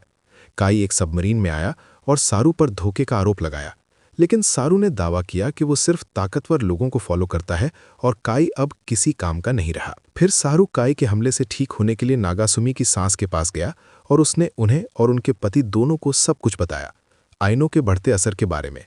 सिटो के पिता ने तय किया कि अब आइनो को उनके गैंग की असली ताकत दिखाने का समय आ गया है। इस बीच मैवरी और क्लास की लड़कियों ने आइनो के खिलाफ आवाज उठाना शुरू कर दिया। उसे एक ऐसे गैंग को चलाने के लिए दोषी ठहराया जिसे उसने बनाया भी नहीं था। उनमें से ज्यादातर लड़कियां उसकी खूबसूरती से जलती थीं। आइनो के फॉलोअर्स उसका साथ देने के लिए तैयार थी। हालांकि वो उन्हें दूर भेजने की कोशिश करती रही, लेकिन वो इन सब बकवास से तंग आ चुकी थी। लेकिन स्कूल अब साफ तौर पर गुटों में बंट गया था। सोरू ने आइनो थीम वाला सामान बेचने के लिए एक बूथ खोला जो बहुत पॉपुलर हो गया। यहाँ तक कि सिटो भी मजे के लिए शामिल हो गया और उसने एक इनाम जीता। लेकिन मेरी और लड़कियां जल्द ही उसे बंद करवाने और सारा सामान बर्बाद करने के लिए आ गईं। आइनो के बारे में क्या करना है ये तय करने के लिए एक मीटिंग बुलाई गई। सिटो ने उसका बचाव करते हुए कहा कि किसी ने भी उसे सच में समझने की कोशिश नहीं की। लड़कियों ने ये बात मान ली, लेकिन जोर दिया कि लड़के की गलत हरकतों पर अभी भी ध्यान देने की जरूरत है। उसी समय सिटो की मां ने अपने पति और उसके गुंडों को आइनो के बारे में बात करते हुए सुना और वो गुस्सा हो गई। वो खुद उनसे निपटना चाहती थी। मैरी सलाह लेने आई, इसलिए आदमी जल्दी से भाग गए। मुइरी ने कबूल किया कि उसे लगा कि उसने आइनो को गलत समझा था। कुछ अच्छी सलाह मिलने और स्टूडेंट्स को ठीक से गाइड करने का वादा करने के बाद वो अब ज्यादा आत्मविश्वास महसूस करते हुए चली गईं। लेकिन तभी क्लास रिप्रेजेंटेटिव दौड़ता हुआ आया और उसने बताया कि लड़कियां आइनो से भिड़ने गई हैं। तीनों मछली वाले लड़कों ने भी उसके खिलाफ जाने का फैसला किया, लेकिन आइनो ने कहा कि उसे कोई फर्क नहीं पड़ता कि वे क्या करते हैं जब तक वे उसका पीछा करना बंद कर दें। हालांकि वे लड़ने पर अड़े रहे, इसलिए अकिनो ने उनका सामना करने की तैयारी की, लेकिन मैरी ने उन्हें ठीक समय पर रोक दिया। उसने लड़ाई रोकने के लिए बिल्लियों का एक झुंड बुलाया, लेकिन इतनी ज्यादा बिल्लियां थीं कि चीजें जल्द ही कंट्रोल से बाहर हो गईं। लड़कियों ने मोइरी की हरकतों का विरोध किया और उन्हें मना कर दिया, जबकि सिटो के पिता और उनका ग्रुप दूर से देख रहा था। लेकिन छत वाले ग्रुप ने उन्हें पकड़ लिया और उनकी पिटाई कर दी। फिर सिटो की मां ने झगड़ा सुलझाने और स्टूडेंट्स को समझाने के लिए कदम बढ़ाया। स्टूडेंट्स को अपनी गलती का एहसास हुआ और उन्होंने आइनो को परेशान करने के लिए माफी मांगी। आइनो ने उन्हें माफ कर दिया और चली गई। सिटो और नागासुमी को एहसास हुआ कि सब कुछ बहुत जल्दी खत्म हो गया और इस बार उन्हें ज्यादा स्क्रीन टाइम नहीं मिला। इस बीच सिटो के पिता का ग्रुप अब छत से लटका हुआ था और वे तीनों इस गड़बड़ के नतीजों को जिंदगी भर याद रखेंगे। बाद में सारू काई के पास लौट आया, जिसने खुशी खुशी उसका स्वागत किया। कुछ दिनों बाद सिटो के पिता ने कम समय की सूचना के लिए क्लास से माफी मांगी, लेकिन उन्हें बताया कि वे अगले दिन फील्ड ट्रिप पर जा रहे हैं। पूरी क्लास घबरा गई। वे सिर्फ एक दिन की सूचना पर ट्रिप की तैयारी कैसे कर सकते थे। अगले दिन भी ट्रिप जारी रही। सिटो ने नागासुमी से कहा कि उसे चिंता है कि अगर वो सबके साथ नहाएगी तो उसका राज खुल जाएगा। आइनो ने कहा कि अगर वो ये सब नहीं संभाल सकती तो बेहतर होगा कि वो समुद्र में वापस जाने की तैयारी करे। फिर माकी नागासुमी का मजाक उड़ाने के लिए बाहर निकली, लेकिन अंदर ही अंदर वो जानती थी कि सिटो को उसकी आज़ादी वापस दिलाने के लिए उसे जल्द ही अकिनो से निपटना होगा। नागासुमी परेशान लग रहा था, इसलिए मोइरी ने उससे बात करने की कोशिश की, लेकिन वो कुछ कह नहीं पाया। सोरू और काई ने देखा कि आइनो के उदास माहौल की तुलना में नागासुमी के आसपास का माहौल कितना जिंदा दिल था। रेना काम की वजह से एक बार फिर गैर मौजूद थी। नाव से उतरने के बाद क्लास रिप्रेजेंटेटिव को उनकी बस मिल गई। अपने पहले स्टॉप पर सिटो के पिता ने नागासुमी से उनके लिए एक फैमिली फोटो लेने को कहा। नागासुमी ने देखा कि उनका पोज फैमिली फोटो से ज्यादा याकूजा लाइनअप जैसा लग रहा था। उसने सारू और काई के लिए भी एक तस्वीर ली, लेकिन देखा कि अकिनो अकेली बैठी है, इसलिए उसने उसे घूमने के लिए बुलाया। चूंकि सिटो अपने परिवार के साथ समय बिता रही थी, इसलिए वो ज्यादा चिंतित नहीं था। आइनो ने बताया कि अपनी नौकरी की वजह से उसे लगातार स्कूल बदलने पड़ते थे और उसके ज्यादा दोस्त नहीं थे, लेकिन नागासुमी जैसे अच्छे लोग उसे खुश करते थे। अचानक नागासुमी को खतरा महसूस हुआ और उसने अकिनो को बचाया। माकी उस पर हमला करने के लिए घात लगा के बैठी थी। हालांकि नागासुमी ने हमले को रोक दिया, फिर भी माकी अकिनो को मारने में कामयाब रही। हालांकि वो तुरंत नहीं बदली और उसे शक होने लगा कि नागासुमी ने माकी के साथ मिलकर उसे फंसाने की साजिश रची है। उस रात सराय में आइनो ने नागासुमी से बात करने से मना कर दिया, भले ही उसने समझाने की कोशिश की। डिनर के दौरान तीनों मछली वाले लड़के खाना नहीं खा पाए क्योंकि खाने में सी फूड था। सिटो को पहले ही पता चल गया था कि माकी ने क्या किया है और उसने आइनो को सब कुछ बता दिया। वो माकी के कामों की जिम्मेदारी लेने के लिए तैयार थी, लेकिन बस चाहती थी कि आइनो नागासुमी को गलत समझना बंद कर दे। जब नहाने का समय आया तो सारू ने सोचा कि क्या सिटो लड़कियों की तरफ है, लेकिन नागासुमी ये साफ मना कर दिया। फिर लड़कों ने मीर और क्लास रेप की बातें सुनने के लिए दीवार पर कान लगाए। काई पूरे एस्ट्रोनॉट सूट में नहाने के लिए आया, जिससे सबको लगा कि वो पागल है। इस बीच सिटो ने माकी को डांटा, लेकिन आइनो आ गई और सिटो का आखिरी टेस्ट लिया। मोइरी और नागासुमी आए और लड़कियों के बाथरूम से कुछ आवाजें सुनी जो काफी अजीब लग रही थी। ये महसूस करते हुए कि ये जरूर मरमेड से जुड़ा होगा, नागासुमी ने मिरारी को खींचकर दूर ले जाने की कोशिश की, लेकिन अंदर से और आवाजें सुनने के बाद मोइरी खुद को रोक नहीं पाई और अंदर भाग गई। लेकिन पता चला कि दोनों लड़कियों में से कोई भी नहीं बदली थी। नागासुमी ने लड़की की लिमिट खत्म होने से पहले ही उसे बाहर खींच लिया।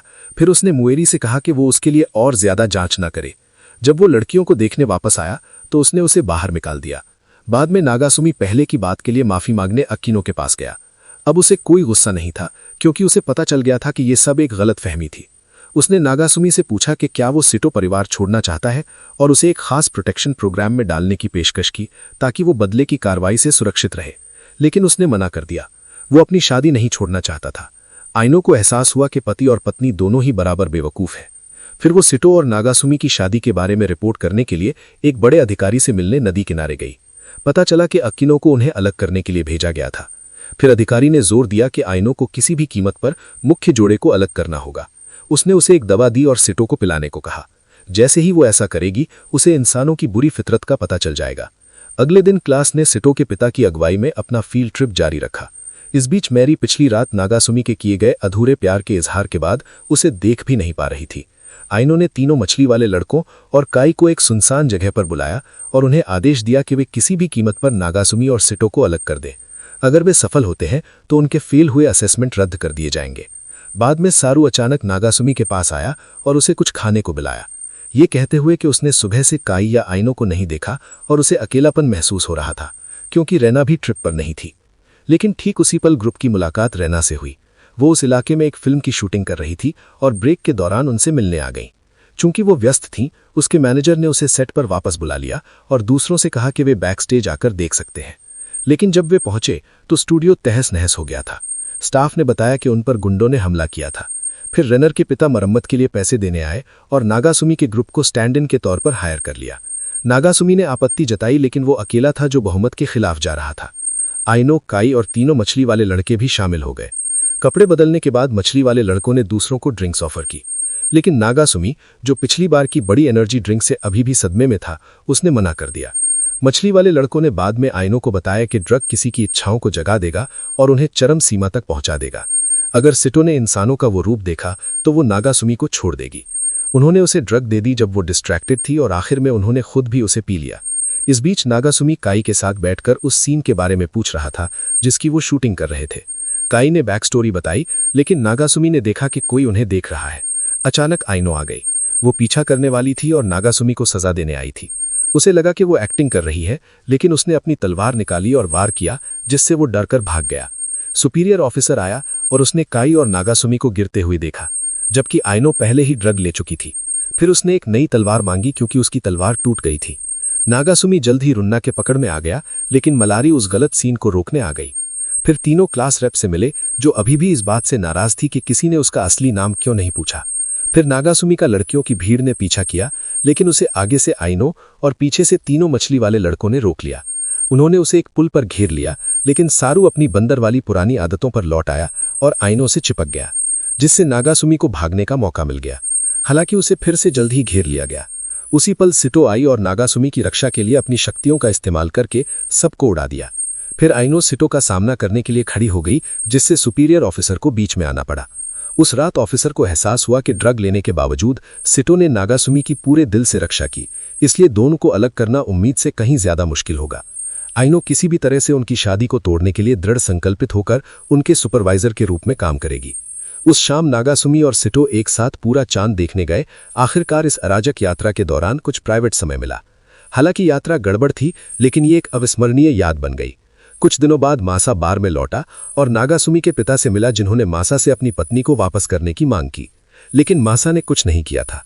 फिर भी नागासुमी के पिता ने उस पर विश्वास नहीं किया, क्योंकि उनकी पत्नी हाल ही में उनसे नाराज थी, यहां तक कि उन्हें लिविंग रूम में अकेले खाना खाने के लिए मजबूर कर रही थी। मासा को ड्रिंक्स देने के अलावा मदद करने का और कोई तरीका नहीं सूझ रहा था। इस बीच रेनर के पिता को आराम करने के लिए 2 दिन की छुट्टी मिली थी, लेकिन जब वो घर लौटे तो उन्हें एक बम लगा मिला और बिल्डिंग फटने से पहले उन्हें पैराशूट से बाहर कूदना पड़ा। उन्होंने कसम खाई कि वो ये 2 दिन अपनी बेटी के साथ बिताएंगे और कोई भी उन्हें परेशान नहीं करेगा। अगले दिन स्कूल में सबने फील्ड ट्रिप की तस्वीरें बुलेटिन बोर्ड पर लगाईं ताकि सब उन्हें देख सके। सबके पास प्यारी तस्वीरें और खुशी की यादें थी, सिवाय नागासुमी के, जो खुश नहीं था, क्योंकि वो लगातार अफरा तफरी में फंसा हुआ था। रेना को इस बात का दुख था कि पूरे फील्ड ट्रिप के दौरान वो फिल्म सेट पर फंसी रही। हालांकि उसे फील्ड ट्रिप पसंद नहीं थे, फिर भी वो इस बात से दुखी थी कि वो सबके साथ मजे नहीं कर पाई। नागासुमी ने दरवाजे के बाहर किसी को देखा और इधर उधर देखने के बाद उसे एहसास हुआ कि वो रेना के पिता थे। पूछने पर उसे पता चला कि उस आदमी की छुट्टी थी और वो अपनी बेटी के साथ समय बिताना चाहता था। उसने समझाया कि उसने रेना को खुश करने के लिए उसे बिगाड़ दिया, क्योंकि उसकी पत्नी एक बार प्यार की कमी के कारण उसे छोड़कर चली गई थी। हालांकि नागासुमी ने उससे कहा कि रेना को मटेरियल गिफ्ट्स की नहीं, बल्कि सच्चे प्यार की जरूरत है। फिर नागासुमी ने उसे उससे बात करने और छूटी हुई फील्ड ट्रिप की भरपाई करने के लिए उसे किसी और दिन बाहर ले जाने के लिए प्रोत्साहित किया, लेकिन जैसे ही वो अंदर गया, उसके अजीब तरीके से बोलने के कारण रुन्ना ने उसे तुरंत बाहर निकाल दिया। उस रात आर्य के पिता ने यह समझने के लिए ऑनलाइन सर्च किया कि टीनेज लड़कियां कैसे सोचती हैं, और उन्हें डेटिंग सिम गेम्स मिले। अगले दिन उसने एक सेलर स्कूल यूनिफॉर्म पहनी और रुन्ना के साथ स्कूल गया, जिससे सब हैरान रह गए। सेडो ने तो कसम खाई कि अगर उसके पिता ने कभी ऐसे कपड़े पहने तो वो पुल से कूद जाएगी। स्कूल में सबने रुन्ना और उसके पिता से कम 10 मीटर की दूरी बनाए रखी। सेडो के पिता ये देखने आए कि क्या हो रहा है, और उन्हें विश्वास नहीं हुआ कि उनके प्रतिद्वंदी का ऐसा अजीब टेस्ट है। जब दोनों बात करने के लिए बाहर गए तो रुन्ना के पिता ने दावा किया कि सेडो के पिता का टीचर बने रहना अपनी बेटी को ना समझ पाने का नतीजा है। फिर उसने उसे पढ़ने के लिए एक डेटिंग सिम गेम दिया। इस बीच शार्क टीचर निराश महसूस करने लगा, ये महसूस करते हुए कि वो सिर्फ बच्चों की देखभाल करने के लिए गैंग में शामिल नहीं हुआ था। लेकिन मासा ने जोर दिया कि वे बॉस के आदेशों का पालन करें, जब तक कि उसने बॉस को डेटिंग गेम्स के बारे में गंभीरता से सीखते हुए नहीं देखा, जिससे उसे अपने शब्दों पर पछतावा हुआ। बाद में गैंग ने डेटिंग सिम आजमाया। अगले दिन मैगी सुमी जागा तो उसने देखा कि मासा क्यूट बनने की कोशिश कर रहा है। मैगी की बात सुनने के बाद उसे पता चला कि सेडो के पिता भी पागलपन वाली हरकतें करने लगे हैं। सेडो अब स्कूल नहीं जाना चाहती थी। उसे डर था कि वो अपने पिता से उस शर्मनाक हालत में मिल जाएगी, लेकिन रेना ने उसे वही अनुभव करने के लिए मजबूर किया जो उसने खुद सहा था। जब वे पहुंचे तो सेडो के पिता ने बिल्ली जैसे कपड़े पहने हुए थे। डरकर सेडो और रेना इस जिंदगी से बचने के बारे में सोचने के लिए छत पर चली गईं। दोनों पिता भी वहां पहुंचे और नागासुमी ने उनसे साफ साफ कहा कि वे सिर्फ चीजों को और खराब कर रहे हैं। फिर शार्क और मासा गैंग छोड़ने और नई शुरुआत करने के लिए कहने आए। सेडो की मां को बीच में आना पड़ा, जबकि नागासुमी के दोस्तों ने सीढ़ियों की रखवाली की ताकि स्टूडेंट्स ऊपर ना आ सके। सेडो की मां ने दोनों पिताओं से कहा कि अपनी बेटियों को समझने की इतनी कोशिश करना गलत है। उन्हें बस उनके साथ रहना था, उन्हें गाइड करना था और उन्हें बिगाड़ना नहीं था, क्योंकि बेटियां अपने पिता को रोल मॉडल मानती हैं। पिता आखिरकार समझ गए। सेडो के पिता ने उसे बिल्ली के कान दिए, लेकिन वो इतनी शर्मिंदा हुई कि उसने दोनों पिताओं को छत से नीचे फेंक दिया। दोनों को हॉस्पिटल में भर्ती कराया गया और घर जाते समय नागासुमी ने सेडो से कहा कि बिल्ली के कान उस पर बहुत अच्छे लग रहे हैं, लेकिन उसने उसे थप्पड़ मारा और चली गई। रेना को वो आउटफिट प्यारा लगा, लेकिन वो दिखाने में बहुत शर्मा रही थी। उस रात सेडो ने चुपके से फिर से बिल्ली वाला आउटफिट पहना, लेकिन खुद का सामना करने में बहुत घबरा रही थी। नागासुमी बाहर से देख रहा था। उसे ये नज़ारा जरूर पसंद आया। कुछ दिनों बाद क्लास रेप ने नागासुमी को एक लव लेटर लिखा। अगले दिन उसे वो अपने जूते के लॉकर में मिला और वो उसे पढ़ने के लिए वॉशरूम में ले गया। अपना पहला लव लेटर पाकर वो बहुत खुश था। क्लास में लौटते समय उसके चेहरे पर खुशी थी, जिससे मैकी ने लेटर छीन लिया और सबको दिखा दिया। सेडो उसका सम्मान करती थी और ज्यादा कुछ नहीं पूछा। उस दोपहर सेडो का ग्रुप और कुछ गॉसिप पसंद करने वाले क्लासमेट ये पता लगाने के लिए लेटर में बताई गई जगह पर गए कि नागासुमी को किसने बुलाया था। जब वो आया और कहा कि उसने उसे मना करने का प्लान बनाया है, तो सेडो को राहत मिली। उसने उस पर पूरी तरह भरोसा किया। हालांकि नागासुमी को पछतावा हुआ और तभी दोनों पिता कहीं से भी आ गए और उस पर धोखे का आरोप लगाया और उसे सजा देने की तैयारी करने लगे। लेकिन सेडो ने जोर से चीख मारी जिससे सब उड़ गए, और क्योंकि नागासुमी कुछ सुन नहीं पा रहा था इसलिए वो अपने ससुर के सभी हमलों से बच गया, बिना ये जाने कि उसे डांटा जा रहा है। उसकी सास को अपने पति को खींच कर ले जाना पड़ा, ये याद दिलाते हुए कि जब दूसरी औरतों को देखने की बात आती है तो वो भी बिल्कुल मासूम नहीं है। इस बीच रानगी अपने पिता को ऐसे शर्मनाक कपड़े पहनने के लिए खींच कर ले गई। फिर नागासुमी ने अपनी सास से रोते हुए कहा कि अचानक शादी करने से उसके जवानी के प्यार के सारे अनुभव छिन गए हैं। सहानुभूति महसूस करते हुए उसने उसे एक पोषण दिया जिससे वो दूसरों की नज़रों में पॉपुलर हो जाएगा, ये चेतावनी देते हुए कि क्योंकि ये जलपरियों के लिए बनाया गया था इसलिए ये इंसानों के लिए ज्यादा असरदार होगा और इसे सिर्फ थोड़ी मात्रा में इस्तेमाल करना चाहिए। लेकिन नागासुमी ने तुरंत पूरी बोतल पी ली और उसे देखकर उसकी सास भी घबरा गई। जब वो क्लास में लौटा तो सभी लड़कियां उसे तारीफ भरी नजरों से देखने लगी। मैकी पर भी इसका असर हुआ, लेकिन जब उसके ससुर आए तो वे और ज्यादा गुस्से हो गए और उन्होंने नागासुमी को मुक्का मारा, और काई ने भी ऐसा ही किया, जिससे नागासुमी को एहसास हुआ कि वह पोषण सिर्फ लड़कियों पर काम करता है जबकि लड़के उसके लिए इससे नफरत करते हैं। क्योंकि स्कूल में लड़कियों से ज्यादा लड़के थे इसलिए नागासुमी को जल्दी ही पकड़ लिया गया, एक खंभे से बांध दिया गया और लगभग जिंदा जला दिया गया। आइनो उसे बचाने आई लेकिन वो भी मोहित हो गई, जिससे उसकी सास को फिर से दखल देना पड़ा। उसने कहा कि वो पोषण कल तक असर खत्म हो जाएगा। नागासुमी घर भागा, लेकिन पोषण के असर की वजह से उसकी मां ने उसे मासा समझ लिया और उससे चिपक गई। उस रात नहाते समय मैकी और दूसरी लड़कियां भी उसके साथ नहाने के लिए घुस आईं, लेकिन उसके ससुर भी उसे खत्म करने के लिए आ गए। उसी पल उसका असली पिता भी लौट आया और पोषण का असर अभी भी था, इसलिए दोनों पिताओं ने मिलकर नागासुमी को बुरी तरह पीटा। अगली सुबह सब कुछ नॉर्मल हो गया। नागासुमी को एक और लव लेटर मिला, लेकिन उसने सोचा कि यह फिर से कोई मजाक है। फिर भी वो मीटिंग की जगह पर गया और उसने मैकी और अपने ससुर को पास में जासूसी करते हुए पाया।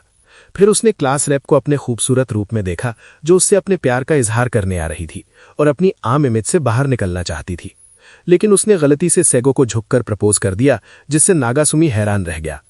अपनी गलती का एहसास होने पर वो भाग गई, लेकिन उसकी अंदर की आवाज ने उसे याद दिलाया कि नागासुमी ने अभी तक उसे पहचाना नहीं था। इसलिए वो वापस आई, अपनी भावनाओं को बाहर निकाला, आखिरी अमेज़न योद्धा में बदल गई और ऐसा नाटक किया जैसे वो सच में सेडो से प्यार करती हो। हालांकि बाद में उसे इस पर बहुत पछतावा हुआ और उसने कसम खाई कि वो फिर कभी अपना चश्मा नहीं उतारेगी। कुछ दिनों बाद रिना ने कहा कि उसे एक रोल मिलने वाला है और प्रैक्टिस के लिए उसे किसी ऐसे व्यक्ति की जरूरत है जो उसके बॉयफ्रेंड का रोल करे। नागासुमी से पूछने के बजाय उसने सेडो से मदद मांगी और सेडो ने उस काम को बहुत ज्यादा सीरियसली ले लिया। अगली सुबह नाश्ते पर नागासुमी हैरान था कि उसकी पत्नी एक आदमी बन गई है। उसकी मां के अनुसार ये शायद वो आइडियल आदमी था जिसकी सेडो ने कल्पना की थी, जो नागासुमी से बिल्कुल नहीं मिलता था। उसके पिता ने इसका मतलब ये निकाला, शादी के बाद कोई भी अपने पार्टनर को नहीं बदल सकता। स्कूल जाते समय वे सारू से मिले, जिसे यकीन नहीं हुआ कि प्यारी सेडो इतनी क्रूर बन गई है, और वो भाग गई। सेडो का व्यवहार ज्यादा दबंग और नियंत्रण करने वाला हो गया, जो मॉडर्न अल्फा मेल की इमेज से मेल खाता था। बातों में सख्त लेकिन जरूरत पड़ने पर मजबूत, जैसे जब उसने रा से एक बिल्ली को भगा दिया।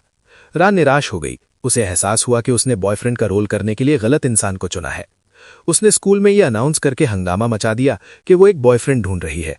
काई इससे दूर रहा क्योंकि उसकी नजर सिर्फ सेडो पर थी, लेकिन रा के कामों ने दोनों गुटों के बीच फैन बेस की लड़ाइयों को फिर से भड़का दिया। नागासुमी को लगा कि एक और युद्ध होने वाला है, लेकिन तभी मोयर का तीसरा गुट भी बाकी दोनों का विरोध करने के लिए उठ खड़ा हुआ।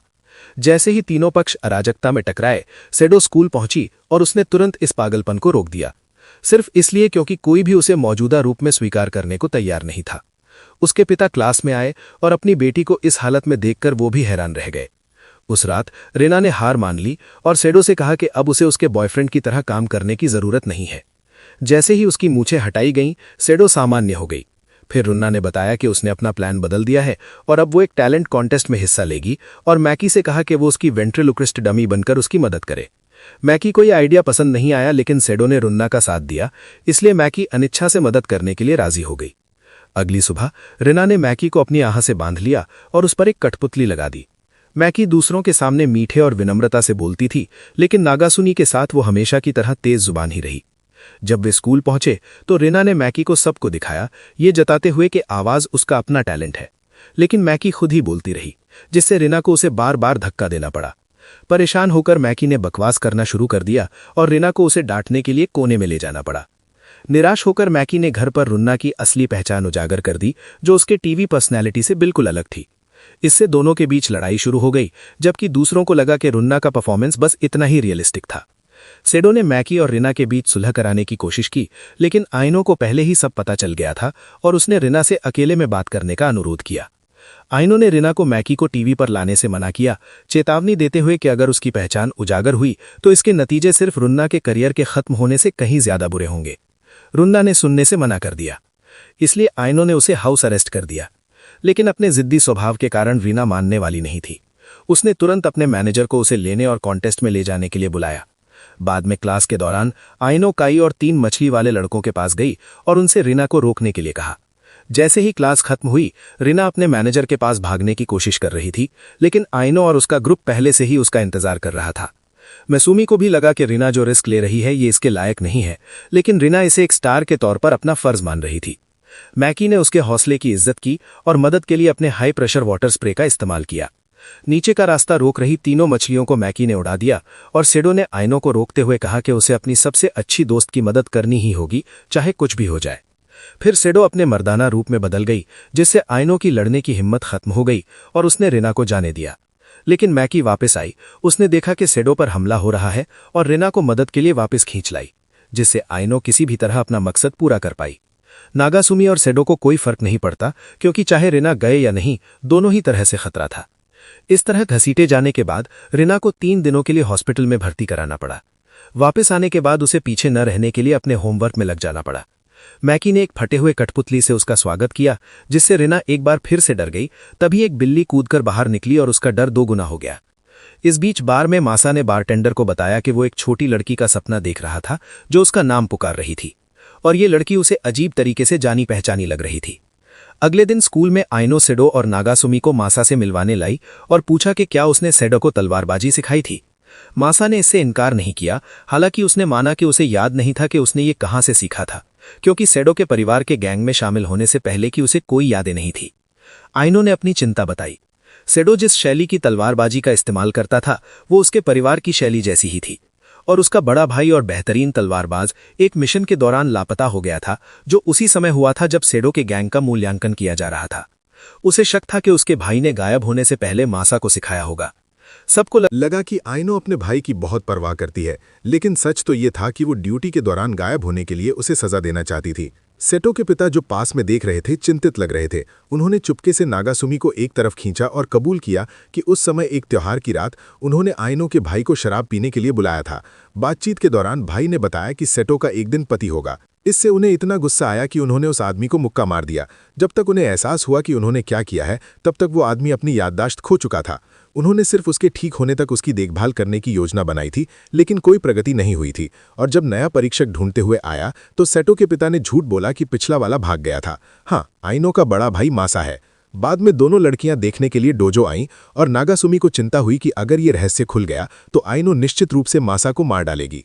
उसी क्षण मासा ने आइनो के पास वाली तलवार उधार मांगी। जैसे ही उसने उसे पकड़ा, उसे पुरानी यादों की लहर महसूस हुई, जिससे नागासुमी ने बीच में कूदकर हंगामा खड़ा कर दिया। उसने दावा किया कि उसकी तबीयत ठीक नहीं है और उसे मासा की ज़रूरत है ताकि वो उसे घर ले जाए। लेकिन सेटो ने इसके बजाय उसे घर ले जाने का ऑफर दिया, जिससे अकीनो को मासा के साथ ट्रेनिंग करने के लिए छोड़ दिया। उन्हें रोक न पाने पर नागासुमी मासा से चिपक गया, यहाँ तक कि अगर इसका मतलब मासा को आइनो से दूर रखना था तो उसे गे कहलाना भी मंजूर था। क्लास रिप्रेजेंटेटिव वहां से गुजरा और उसने ये सब सुन लिया, जिससे नागासुमी पर उसका भरोसा पूरी तरह से उठ गया। फिर भी मासा तलवार पकड़े रहना चाहता था, इसीलिए सेटो के पिता अंदर आए और उसे मुक्का मारा। मासा ने हार नहीं मानी, इसलिए उसने उसे फिर से मुक्का मारा। मासा को और ज्यादा यादें वापस आने लगी, जिससे पिता को बार बार मुक्का मारना पड़ा।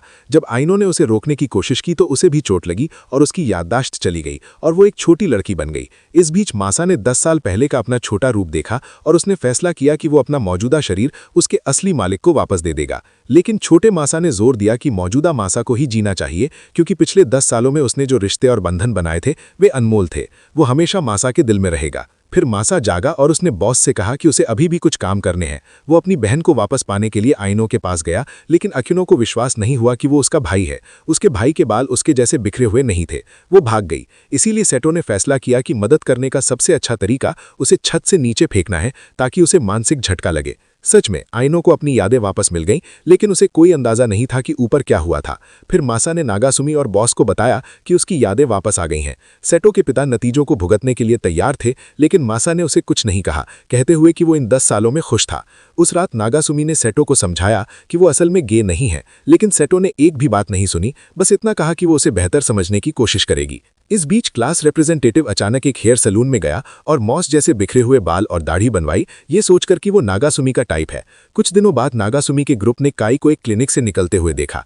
जब पूछा गया कि वो वहां क्या कर रहा था, तो काई ने दावा किया कि उसे सर्दी थी और वो चला गया। सबको पता था कि वो कुछ छिपा रहा है। तो अगले दिन मेरी ने हर जगह उसका पीछा करने के लिए वॉलंटियर किया, लेकिन वो पुरुषों के रेस्ट रूम में उसका पीछा नहीं कर पाई और गुस्से में हार माननी पड़ी। नागासुमी को याद आया कि क्लिनिक स्किन से जुड़ा था और काई के बर्ताव को देखकर उसने अंदाजा लगाया कि उसे कोई शर्मनाक बीमारी है, शायद उसके बट पर फोड़े हैं। सारू ने इस पर विश्वास करने से मना कर दिया और सोचा कि इसके पीछे कोई नेक वजह होगी, लेकिन किसी और ने उसकी बात नहीं मानी। उसी दिन बाद में सारू क्लिनिक के पास से गुजरा और उसने डॉक्टरों को काई के केस पर बात करते हुए सुना। उन्होंने बताया कि अंदर ऐसा पहली बार हुआ है जिससे सारू को लगा कि काई को कोई जानलेवा बीमारी है। असल में ये सब काई के घमंडी और परेशान करने वाले स्वभाव की वजह से था। फिर सारू रोते हुए काई के पास गया, जो घबरा गया ये सोचकर कि उसका शर्मनाक राज खुल गया है, और उसने सारू से एक शब्द न कहने को कहा। दूसरी ओर सारू को लगा कि काई को दया नहीं चाहिए, इसीलिए वो चुप था। अगले दिन सारू ने काई की इज्जत बचाने के लिए लोगों से झगड़ा करना शुरू कर दिया। भले ही काई ने उसे चुप रहने की भीख मांगी, सारू को लगा कि उसे किसी को बताना चाहिए, इसलिए उसने नागासुमी को चुना। कहानी सुनने के बाद नागासुमी ने काई के साथ बेहतर बर्ताव करने का फैसला किया। फिर उसने रूखा बर्ताव करना शुरू कर दिया और बाद में सारू के साथ मिलकर सबको सच बताने के लिए इकट्ठा किया। तो एक राज जो एक इंसान को पता था, वो पूरी क्लास को पता चल गया। फिर क्लास ने काई का जश्न मनाने के लिए एक पार्टी दी। काई को वजह नहीं पता थी, उसने सोचा कि सब सच में उसकी तारीफ कर रहे हैं और खुशी खुशी जश्न में शामिल हो गया। जल्द ही पूरा मोहल्ला उसे हीरो मानने लगा, जिससे वो बहुत खुश हुआ। लेकिन अपने सबमरीन में वापस आकर काई ने टीवी देखा और पाया कि लोग सिर्फ इसीलिए उसके साथ अच्छा बर्ताव कर रहे थे क्योंकि उन्हें लगता था कि उसे कोई जानलेवा बीमारी है। रिमेंबर काई कैंपेन अब पूरे मीडिया में फैल गया था। फिर काई दौड़कर सू के पास गया और पूछा कि इस तथाकथित जानलेवा बीमारी का क्या मामला है, क्योंकि डॉक्टर ने तो सिर्फ उसे रेगुलर ऑइंटमेंट लगाने को कहा था और वो ठीक हो जाएगा। लेकिन सारू को लगा कि डॉक्टर सिर्फ काई को दिलासा देने की कोशिश कर रहा था, जिससे काई को यकीन होने लगा कि वो सच में मरने वाला है। उसी पल काई ने कुछ ऐसा करने का फैसला किया जिसका उसे मरने के बाद पछतावा होता। अगले दिन काई ने नागासुमी को नदी के किनारे एक पर एक लड़ाई के लिए बुलाया, कहते हुए कि वो हमेशा से नागासुमी को हराना चाहता था और सेटो को अपने लिए लेना चाहता था। लेकिन सेटो अपनी बात पर कायम रहा, वो नागासुमी को छोड़कर कभी काई के पास वापस नहीं जाएगी। फिर भी काई लड़ने पर अड़ा रहा। उसने जिंदगी को पूरी तरह से जीने के लिए अपना हेलमेट भी उतार दिया और दोनों भिड़ गए। काई हमला कर रहा था जबकि नागासुमी बच रहा था। रेना किनारे से चीयर कर रही थी, लेकिन काई को देखने के बजाय वो कैमरे की तरफ देखती रही। काई ने अपनी जलन जाहिर करते हुए कहा कि नागासुमी के पास सब कुछ है, जबकि वो पूरी तरह से अकेला है। नागासुमी ने आखिरकार काई को हरा दिया और उसे जितना भी समय बचा है उसका पूरा फायदा उठाने और उस खुशी को खोजने के लिए प्रोत्साहित किया जिसकी उसे अभी तक तलाश थी। एक ड्रामेटिक आखिरी पल के बाद काई गिर गया और सबको लगा कि वो मर गया है। लेकिन अगली सुबह काई स्कूल में ऐसे आया जैसे कुछ हुआ ही ना हो। इसीलिए नागासुमी ने तुरंत उसे नकली बीमारी का नाटक करने के लिए मुक्का मारा, क्योंकि पता चला कि उसके नितंब पर सिर्फ एक फोड़ा था। सब मान गए कि काई अभी भी बेवकूफ है, लेकिन अच्छी बात यह थी कि वो जिंदा और ठीक था। कुछ दिनों बाद आइनो और सुपरिंटेंडेंट उस आदमी से मिले जो सेटो की शादी को खराब करने की साजिश कर रहा था। आइनो को बार बार नाकाम होते देखकर उसने उस पर से भरोसा खो दिया और मामलों को अपने हाथ में लेने का फैसला किया।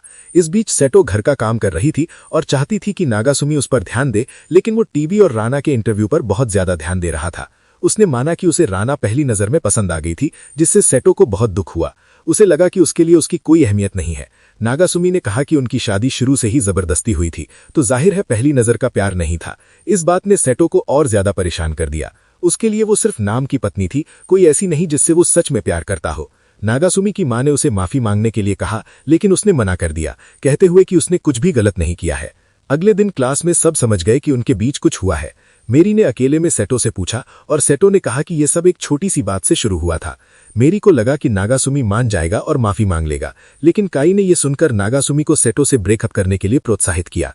फिर उसने खुद से सेटो के साथ फ्लर्ट करने की कोशिश की और आइनो ने उसे पीट दिया। बाद में आइनो ने सेटो के परिवार को बताया कि याशियो नाम के एक आदमी ने उन्हें एक दावत में बुलाया है। सेटो के पिता को याशियो बिल्कुल पसंद नहीं था, वे उसे एक बिगड़ा हुआ प्लेबॉय कहते थे। लेकिन क्योंकि दूसरे कबीले भी आने वाले थे, इसलिए उन्होंने बेमन से हाँ कर ली, क्योंकि याशियो के परिवार का अंडरवर्ल्ड में काफी दबदबा था। उस शाम जब नागासुमी घर लौटा तो वो राना के साथ मजाक करता रहा और सेटो से माफी मांगने का आखिरी मौका चूक गया। उसने उसे आखिरी चेतावनी दी और कहा अपना ख्याल रखना, लेकिन अपनी बोली में जो नागासुमी को समझ नहीं आई। उस रात सेटो ने अपना सामान पैक किया और मैकी के साथ चली गई। अगली सुबह नागासुमी को अपने माता पिता से पता चला कि सेटो चली गई है। वो राना के साथ स्कूल गया और तभी उसे एहसास हुआ कि सिर्फ सेटो ही नहीं बल्कि बाकी सारी मर्दी-तुंडी लड़कियां भी गायब थीं। उसका पूरा परिवार गायब हो गया था। फिर काई ये पता लगाने के लिए आइनो के पास गया कि क्या हो रहा है। हालांकि उसने कुछ नहीं कहा, लेकिन काई की जानकारी से उसे पता चला कि सेडो का परिवार याशु के यहाँ गया है। योशियो का नाम सुनकर रेना घबरा गई, क्योंकि वो जानती थी कि उसकी इज्जत अच्छी नहीं थी, भले ही वो एक प्रतिष्ठित परिवार से था। उन्हें शक था कि सेडो ही पार्टी का असली निशाना हो सकता है। काई और रेना ने अकीनो की चेतावनियों को नजरअंदाज करते हुए सेडो को बचाने का फैसला किया। रेना पक्का नहीं थी कि नागासुमी को साथ ले जाएं या नहीं, लेकिन काई ने कहा कि वे उसे चुनने का मौका देंगे। इस बीच नागासुमी उन सभी जगहों पर गया जहां उसने और सेडो ने साथ में यादें बिताई थीं। उसके कमरे में उसे वो अंगूठी मिली जो उसने एक बार उसे दी थी। दूसरी जगह सेडिटो का परिवार याशो के महल में पहुंचा और वे हैरान थे कि वहां कोई और कबीला क्यों मौजूद नहीं था। याशो ने उनका स्वागत किया, लेकिन फिर चुपके से बेहोश करने वाली गैस छोड़ दी। जैसे ही सेडो की मां को एहसास हुआ कि क्या हो रहा है, सब बेहोश हो गए। पुल पर वापस नागासुमी की मुलाकात मावेरी से हुई, जिसने उसे जगाया और उसे ये एहसास दिलाया कि सेडो उसके लिए कितनी मायने रखती है। तभी नागासुमी ने आखिरकार फैसला किया कि वो सेडो को ढूंढने जाएगा, और ठीक उसी पल काई अपनी पनडुब्बी में नागासुमी को लेने आया। फिर नागासुमी, काई और रा के साथ सेडो के परिवार को बचाने के लिए एक पानी के नीचे के मिशन पर गया। पनडुब्बी जल्द ही एक समुद्री बारूदी सुरंग क्षेत्र में घुस गई, और जब नागासुमी हैरान था कि सोरू यहां क्यों है, तो पता चला कि सारू बस काई का पीछा कर रहा था, इस उम्मीद में कि अगर मिशन सफल हुआ तो उसे इनाम मिलेगा। फिर रेना ने अपनी गाने की आवाज को स्पीकर से बढ़ाकर बड़ी संख्या में समुद्री बारूदी सुरंगों को नष्ट कर दिया और पनडुब्बी के आगे बढ़ने के लिए रास्ता साफ कर दिया। इस बीच सेडेटो के माता पिता को एक बहुत ही सुरक्षित जगह पर रखा गया था। उसकी मां को पछतावा हो रहा था कि पति के विरोध के बावजूद वो पूरे परिवार को यहां ले आई, और उसके पिता ने कसम खाई कि अगर यूशियो ने उसकी बेटी को छूने की हिम्मत की तो वो उसे टुकड़े टुकड़े कर देगा। हालांकि यूशियो ने अभी तक कुछ नहीं किया था और सेडो को एक कमरे में बंद रखा हुआ था। आइनो ने उसे चेतावनी दी कि वो ज्यादा बुरा न बने, वरना राजधानी उसे सजा देगी। लेकिन यूशियो ने घमंड से दावा किया कि राजधानी ने ये अलग थलग जगह खास तौर पर इसलिए बनाई है ताकि उन्हें उसे कंट्रोल न करना पड़े। मतलब यहां वही कानून था। आइनो कुछ नहीं कर सकती थी, क्योंकि उसका परिवार ऐसे कानूनों से बंधा था जो उन्हें कुलीन लोगों पर हमला करने से रोकते थे। तभी नागासुमी की पनडुब्बी सीधे यूशियो के महल से टकरा गई। सेडेटो के पिता ने तुरंत पहचान लिया कि जिस लड़के से वो सबसे ज्यादा नफरत करते थे वो आ गया है। नागासुमी ने जल्द ही नीचे यूशियो के गार्ड्स की भारी संख्या देखी। काई और उसके अपने सैनिक लड़ने के लिए कूद पड़े, जबकि रेना दोनों पक्षों को पागल करने के लिए गाने लगी, जिससे इतनी परेशान करने वाली अफरा तफरी मच गई कि उसे ब्रॉडकास्ट से सेंसर करना पड़ा। फिर रेना ने नागासुमी को सेडो की ओर जाने वाला रास्ता दिखाया। नागासुमी मुख्य हॉल में पहुंचा, जहां यूशियो उसका स्वागत करने के लिए आया, लेकिन जल्द ही उसे नजरअंदाज कर दिया और नागासुमी से निपटने के लिए अकीनो को छोड़ दिया, जबकि वो सेडो पर हमला करने के लिए अपने कमरे में लौट आया। आइनो ने अनिच्छा से आदेशों का पालन किया, लेकिन नागासुमी ने उसे चुनौती दी। क्या वो सिर्फ यूशियो जैसे दुष्ट आदमी की सेवा करने के लिए तलवारबाज बनी थी? उसके शब्दों ने आइनो के अंदर कुछ जगाया और उसने विद्रोह करने का फैसला किया। लेकिन यूशियो ने उसे खत्म करने के लिए एक समुद्री राक्षस को बुलाया। जैसे ही वो जानवर नागासुमी को खाने वाला था, उसके ससुर आ गए और उसे बचा लिया। हालांकि यूशियो ने उन्हें घेरने के लिए और भी गुंडों को बुलाया। मैके और दूसरे लोग भी नागासुमी और बॉस की मदद के लिए आ गए। सेडेटो की मां ने नागासुमी से भाग जाने का आग्रह किया, लेकिन उसने मना कर दिया। उसने कसम खाई कि वो सेडो के बिना नहीं जाएगा।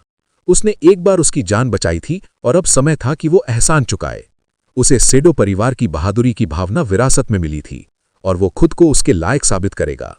पहली बार उसके ससुर ने उसे स्वीकार किया और नागासुमी को यूशियो तक पहुंचने का रास्ता साफ कर दिया। एक और समुद्री राक्षस दिखाई दिया, लेकिन राना, काई और सारू आ गए और उसे हराने के लिए सोनिक तरंगों का इस्तेमाल किया। जब तीसरा राक्षस दिखाई दिया तो राना के पिता लड़ाई में शामिल हो गए और उसका काम तमाम कर दिया। नागासुमी आखिरकार यूशियो तक पहुंच गया, लेकिन एक इंसान के तौर पर वो जल मानव की ताकत का मुकाबला नहीं कर सका और पिट गया। फिर भी वो सेडो से माफी मांगने में कामयाब रहा। जमीन पर अंगूठी गिरने की आवाज से चमत्कारिक रूप से वो नॉकआउट गैस के असर से जाग गई। गुस्से में आकर उसने यूशियो पर चिल्लाया, लेकिन उसने बंदूक निकालकर उस पर तान दी, जिससे नागासुमी ने उसे बचाने के लिए ढाल बन गए। यूशियो ने बिना किसी हिचकिचाहट के गोली चला दी। नागासुमी और सेडो के गहरे रिश्ते की वजह से गोली का कोई असर नहीं हुआ।